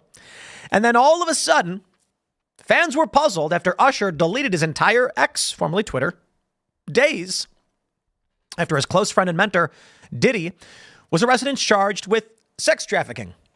Interesting. As of today, tweets from the singer's account had disappeared, including his posts, media, and replies. And eagle-eyed social media users have noticed the same thing has happened to Pink's X account. The star's account now shows just 2 tweets, both retweets from more than 5 years ago. The only thing fans can see from Usher's account are a few highlights. However, 2 of those seem to be from hackers who tweeted about cryptocurrency scams. Is that the strategy there, huh? Fans question why the R&B singer 45 expunged his profile, especially while he's in the middle of his highly anticipated past, present, and future tour. Nobody on Usher's team said deleting 7K posts is going to look crazy as hell given the circumstances. Apparently, Usher deleted his entire Twitter history. Now what's going on is Usher says he was hacked. That's a very smart move for a PR company to be like, you need to get rid of all these tweets. And how do you delete 7,000? Just put some cryptocurrency garbage in there. Claim it was a hack. I mean, maybe it was. Bad timing for Usher. He says that over the weekend, almost all of his media was and replies on the singer's account were wiped. But he says Sunday he was hacked. Account got hacked and damn y'all ran with it, he wrote. See you tonight at Intuit Dome. As of Monday morning, seemingly all posts on Usher's account are visible again. Account got hacked and damn y'all ran with it. So let's make sure we can pull this up from Usher on X.com and confirm. Is it at Usher? Is that him? That's who it is, Raymond IV.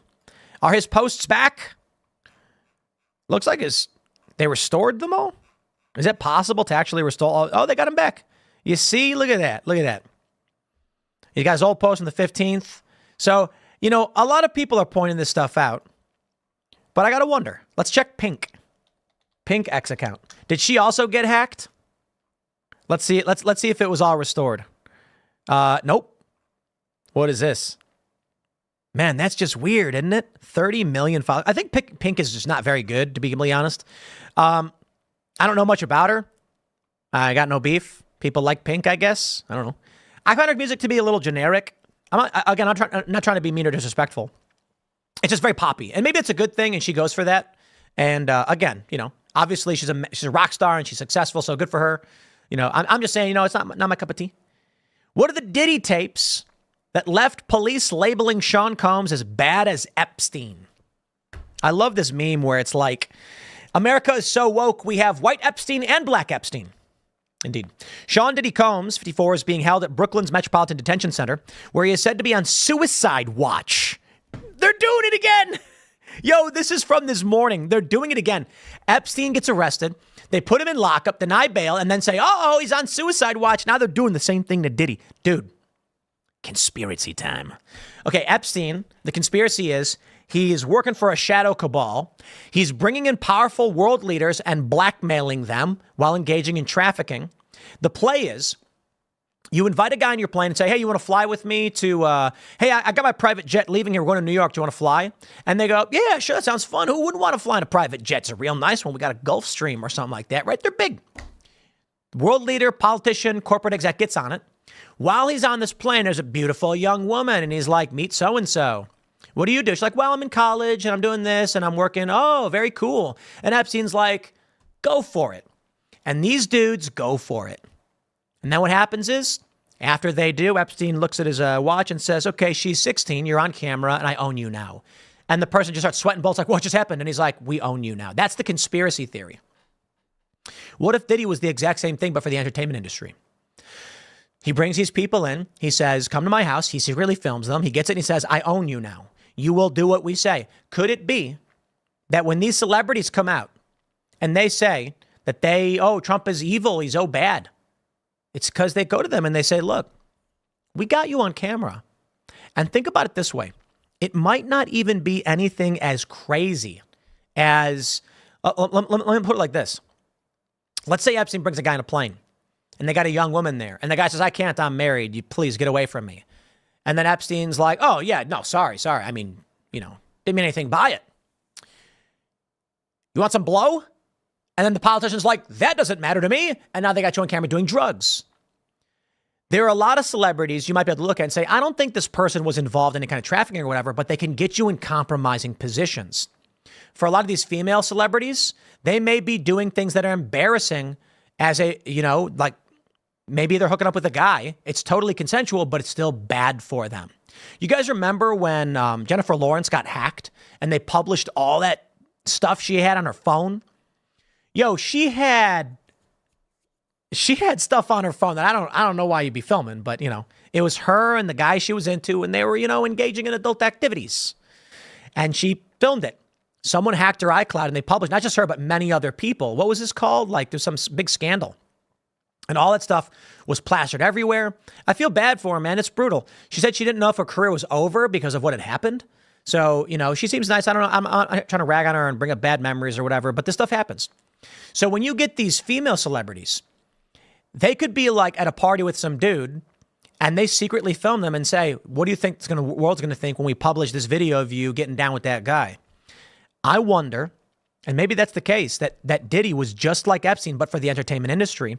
So then they get these women and they say, you're going to come out and you're going to endorse Kamala Harris. And they're like, I imagine they first go, hey, would you want to put out a message in support of Kamala? We think she's way better. You don't like Trump, do you?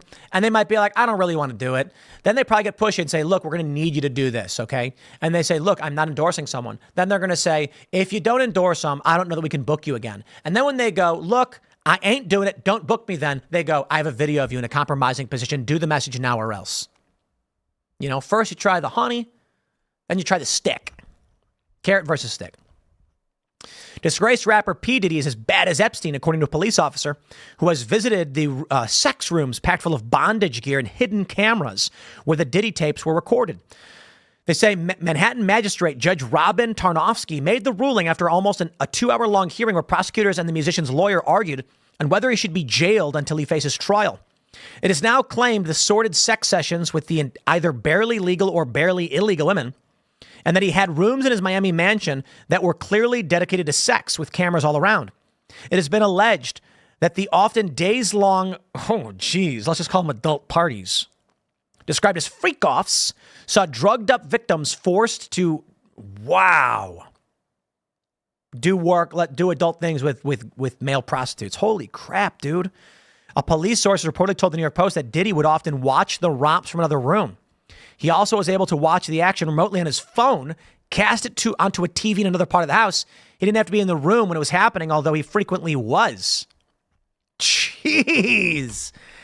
The Federal Insider said he would keep the videos of the sensitive, embarrassing, and incriminating romps so he could use them as collateral to ensure the continued obedience and silence of the victims. In my opinion, he's as bad as Jeffrey Epstein. Yo. Let me ask you this. A lot of people want to know about Epstein and what he was doing.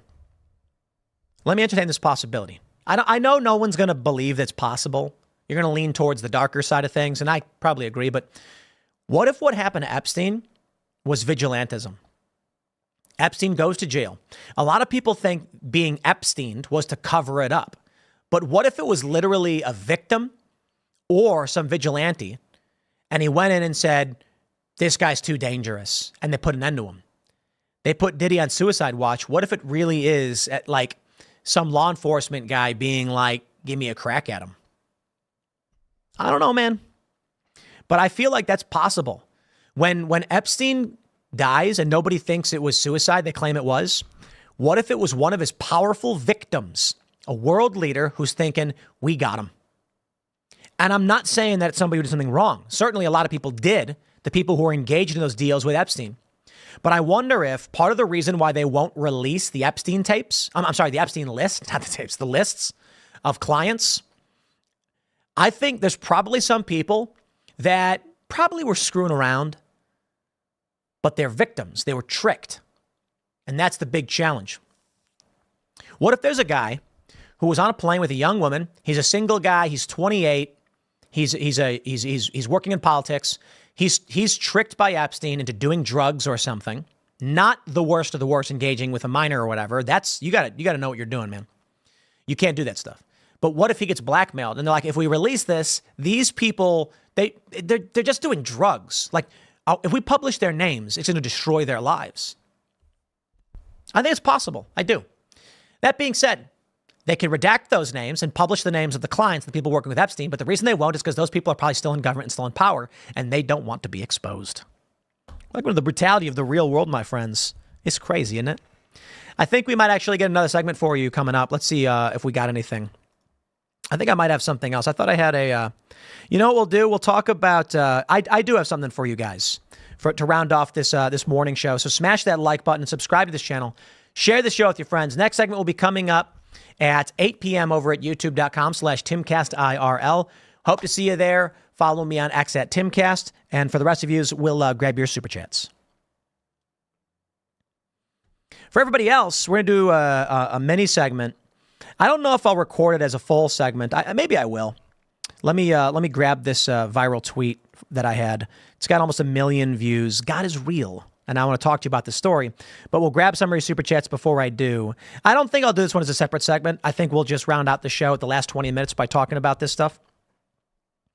All right. Let's grab a couple super chats here. Soapy Enigma says, I can program. The plan for the video game is, I think we may have already done this in the Discord. We've released the code and said, you guys can finish it off. The game was you're climbing down from the top of a skyscraper. I don't know if I should give out the story just yet. I think I already did.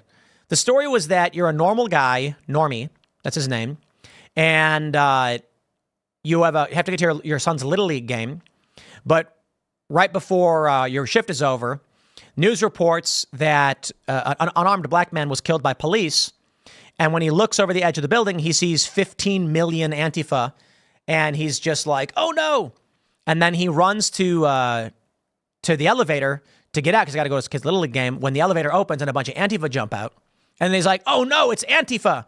But then one of the Antifa guys malfunctions and, sparks fly out. And then it turns out they're all robots. There's no actual people and no violence whatsoever. It's just a bunch of robots pretending to be Antifa.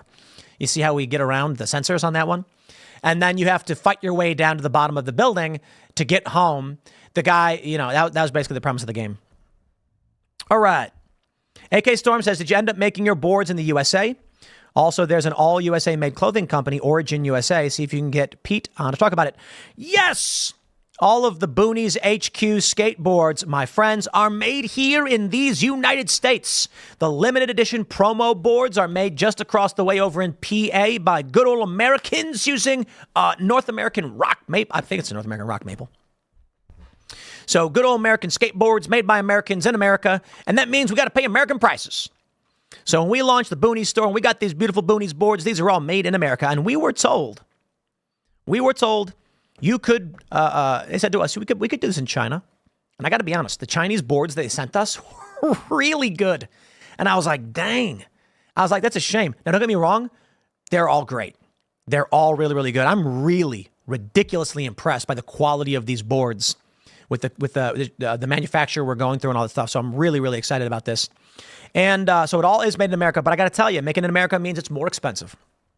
We were hoping to keep the prices as low as possible, which would have been around like $45.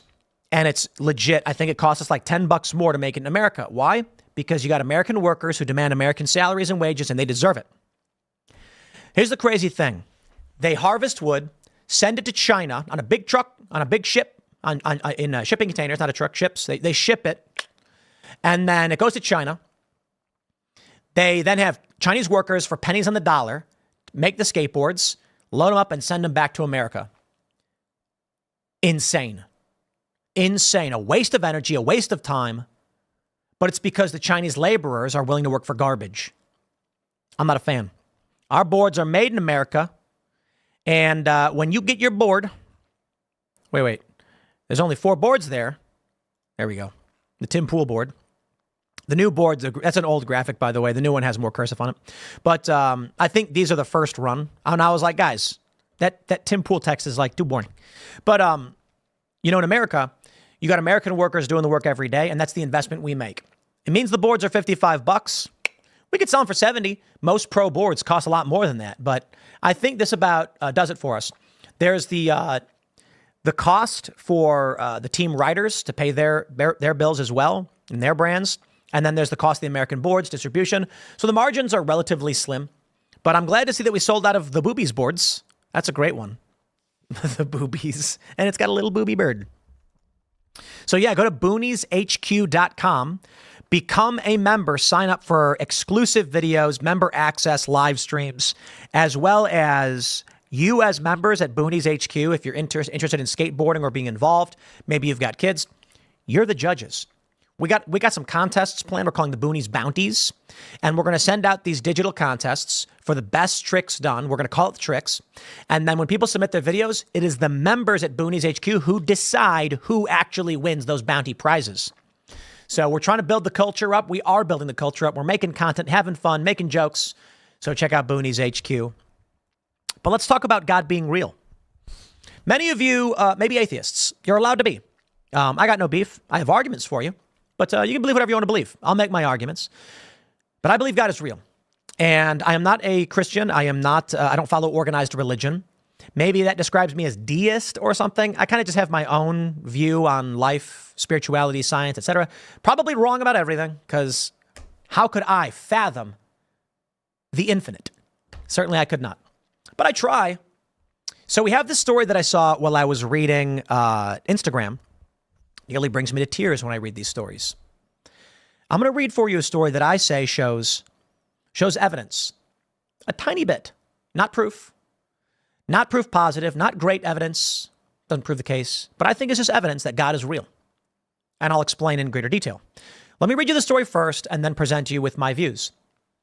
I saw this on a thread about the unexplained. This user on Reddit says, I was out at my friend's cabin in the middle of nowhere and woke up at around 4 a.m. and something in me said to just drive home. I got my stuff and left. This was backwoods, no lights, no pavement type of road. So I'm driving and I see light in the trees. I drove by it and something told me to stop, so I did. I got out of my car and there was a car wedged about 30 feet into the woods, almost vertical with a dome light on. It had crashed. I went up to the car and there was a girl wedged between the windshield and the dashboard, bleeding profusely. I now know what blood smells like. I jumped out of the car and grabbed my phone, no signal. I didn't know, or maybe it didn't work then, that 911 will always be reachable even without a signal. So I panicked for a second. Do I help her or do I drive till I get service? I drive till I get service, tell 911 approximately where I am, and it's an unmarked road. 911 operator tells me to go back, turn on my headlights, and try to apply pressure to whatever I see is bleeding. So I do exactly that. First responder arrives after a few minutes. I honestly don't know what woke up and told me I needed to make a 4-hour drive at 4 a.m. I don't know why I felt the need to stop and investigate a tiny light in the woods. I'll tell you what I think. I think God's real. I think that there is certainly a greater to this universe. I think it is easy enough to see that something exists beyond us when you just read about what we know of math and the universe, and some things seemingly defy probability. Many people have had profound experiences which give them proof that there is something beyond us. This guy can't explain it. It doesn't mean there's a man in a robe with white hair and a beard living in the clouds. That's silly. But it does mean that there is a logic or something greater to the universe that has influence and intervenes, is the big question. Some people have offered up other stories. Let me see if I can pull this one up. We've got Curmudgeon Carl. He says, I was stationed at Fort Bragg. I would go to Iron Mike's gym on occasion during the evenings. I didn't have a car at the time, so I walked when I went. When I walked, I would always take the same route.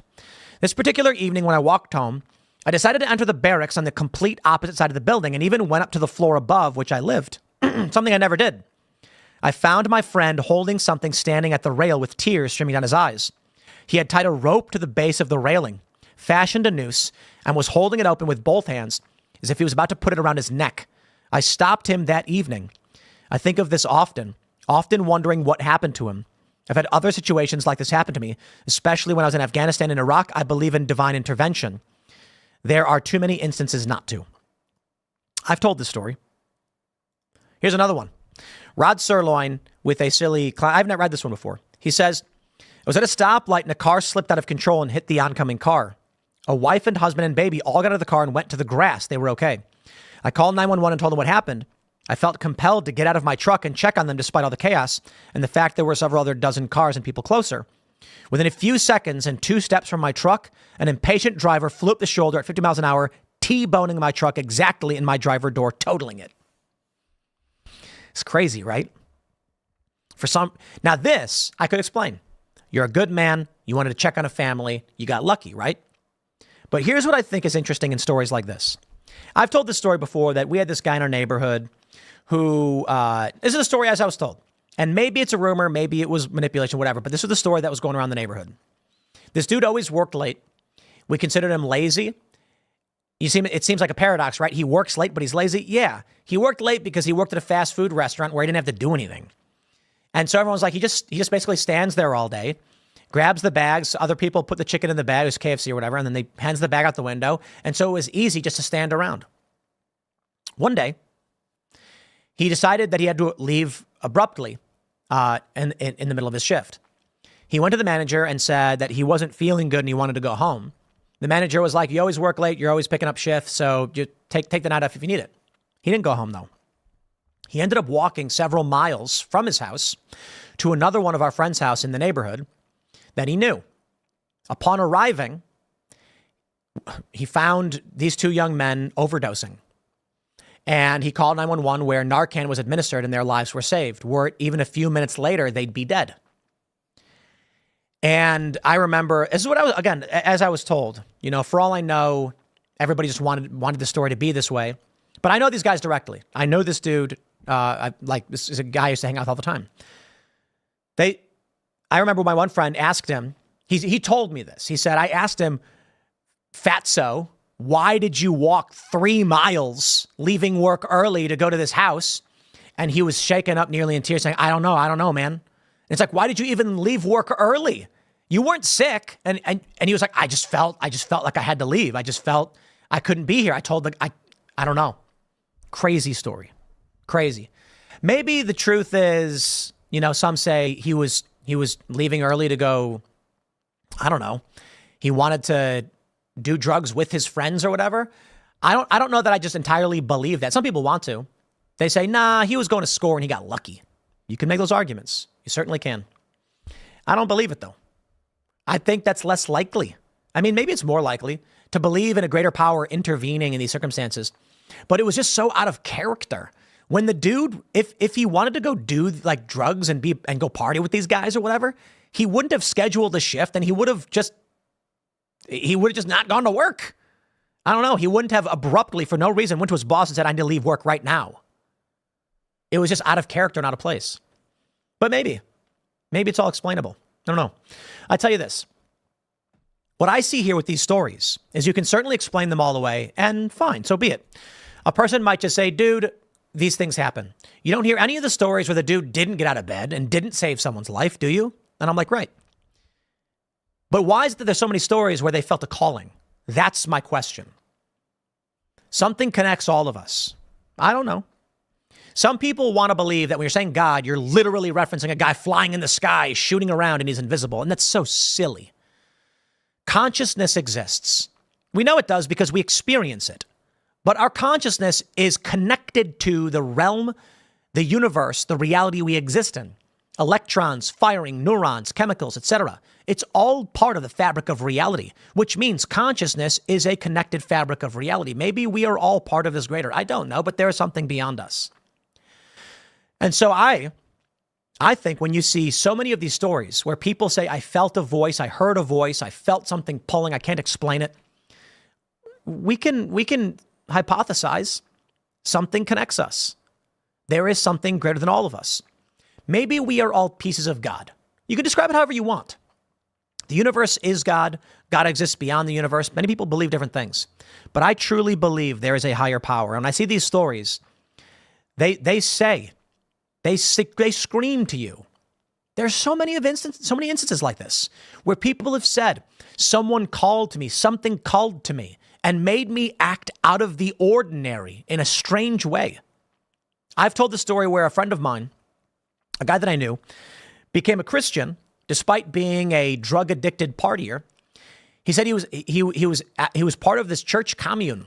They call it a commune, but it was actually just, you're a homeless guy. You start working there, you volunteer, they give you a room, call it what you want. And I asked him how he became Christian. He wore earrings, he had a necklace, and he said that he was a drug addict.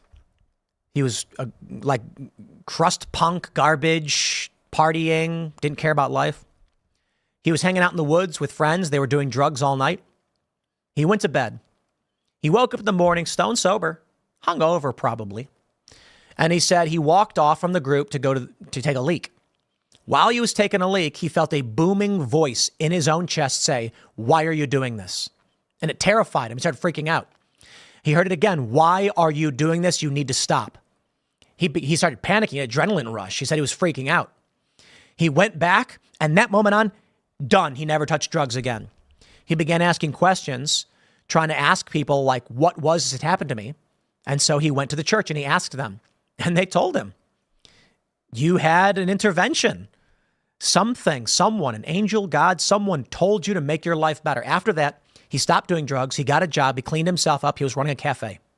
Incredible story.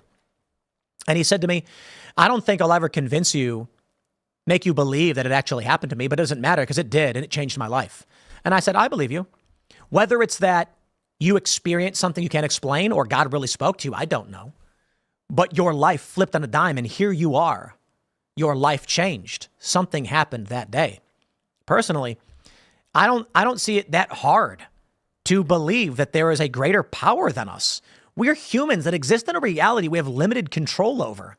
In a video game, I can go in and enter console commands and change the shape and size of objects. I can type the code. I can make a video game. I can program. I can control what I see on the visual screen. But in reality, we exist simply within it. I can't snap my fingers, rewrite reality, and make a guitar appear out of thin air. We are components of a greater machine which we do not control. I think it's fair to assume that there is something beyond us we can't recognize. But I'll give you a better one. In the early 1900s, humans thought that what we could touch, smell, see, and hear was reality. This was it. In fact, before the discovery of air, people thought there was nothing there. Until, I forgot the guy's name. They used to shower. They had these brass balls with a straw coming out of it, and there were holes in the bottom.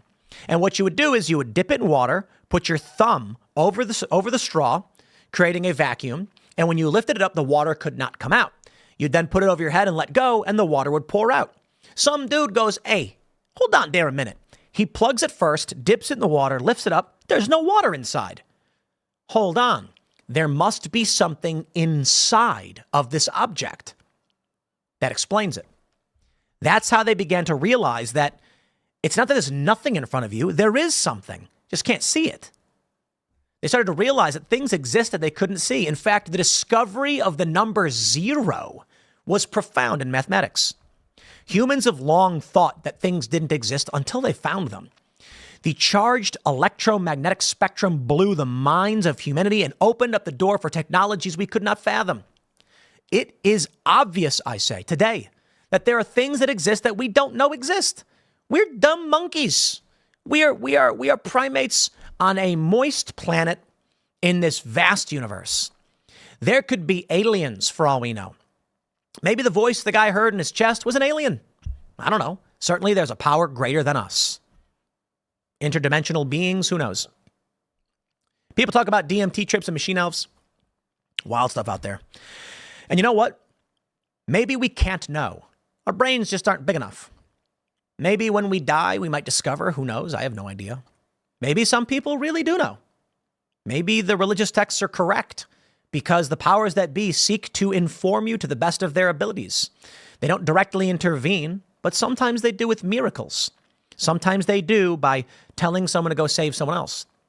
And these are the stories. Because for all the stories that we have where someone says, a voice called to me and I saved a life, what about the other stories where the voice called to someone and they took a life? Demons and angels. I have to wonder, In the Constantine movie with Keanu Reeves, I think John Constantine's a better character than DC. The movie was still fun, but it wasn't as good. He says that demons whisper in your ears and influence bad behavior, and the angels whisper in your ears to influence good behavior, the great war on earth. That could be it. Who knows? My friends, I'll read a couple of your super chats before we get out of here for the morning. I appreciate y'all hanging out, super chatting and everything. BooniesHQ.com, become a member.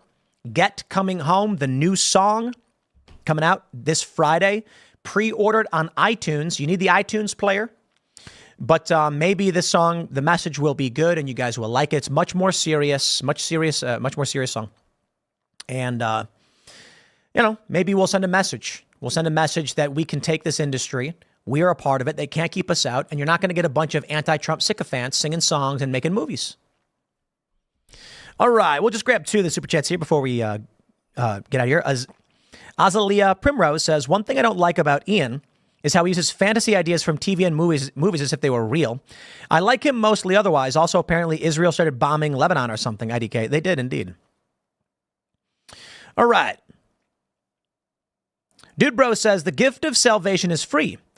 Pray to Jesus, ask for forgiveness of your sins. No, Jesus died and rose from the dead. Follow his commandments.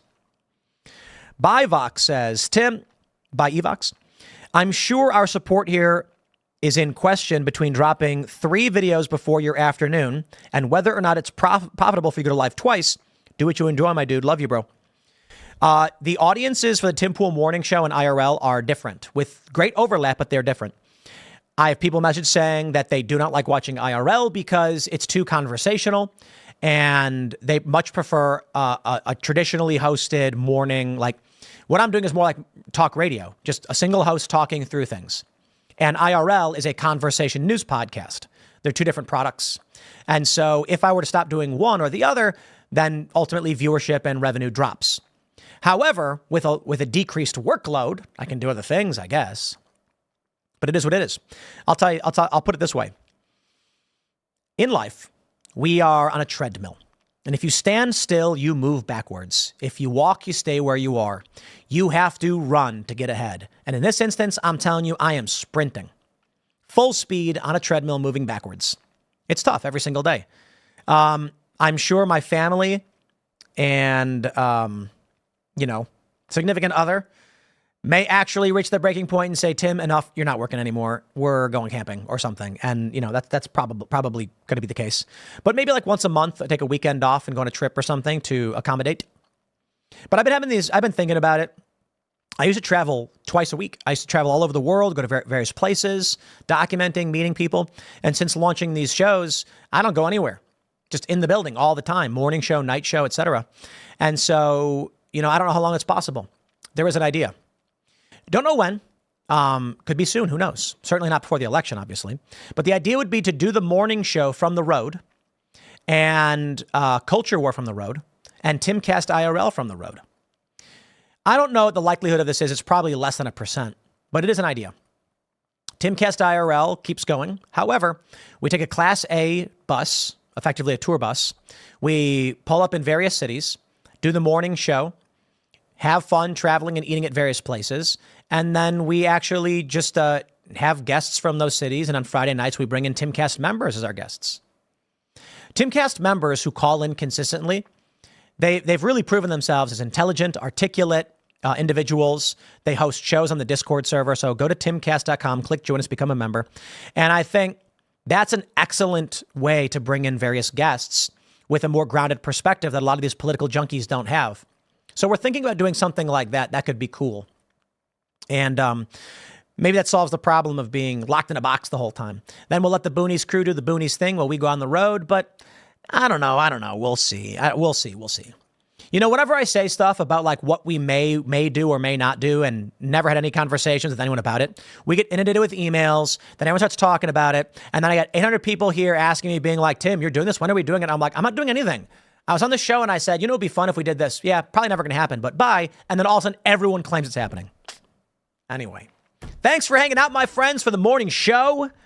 Share the show right now with 28,000 people who have watched this show live at any one moment, and not 200 to 300,000 who will totally watch the show. If all of y'all just shared it and said, this is the show I like watching, take a listen, we'd be the biggest podcast in the world. We'd be crushing the New York Times. And if you think we should, share the video, I guess.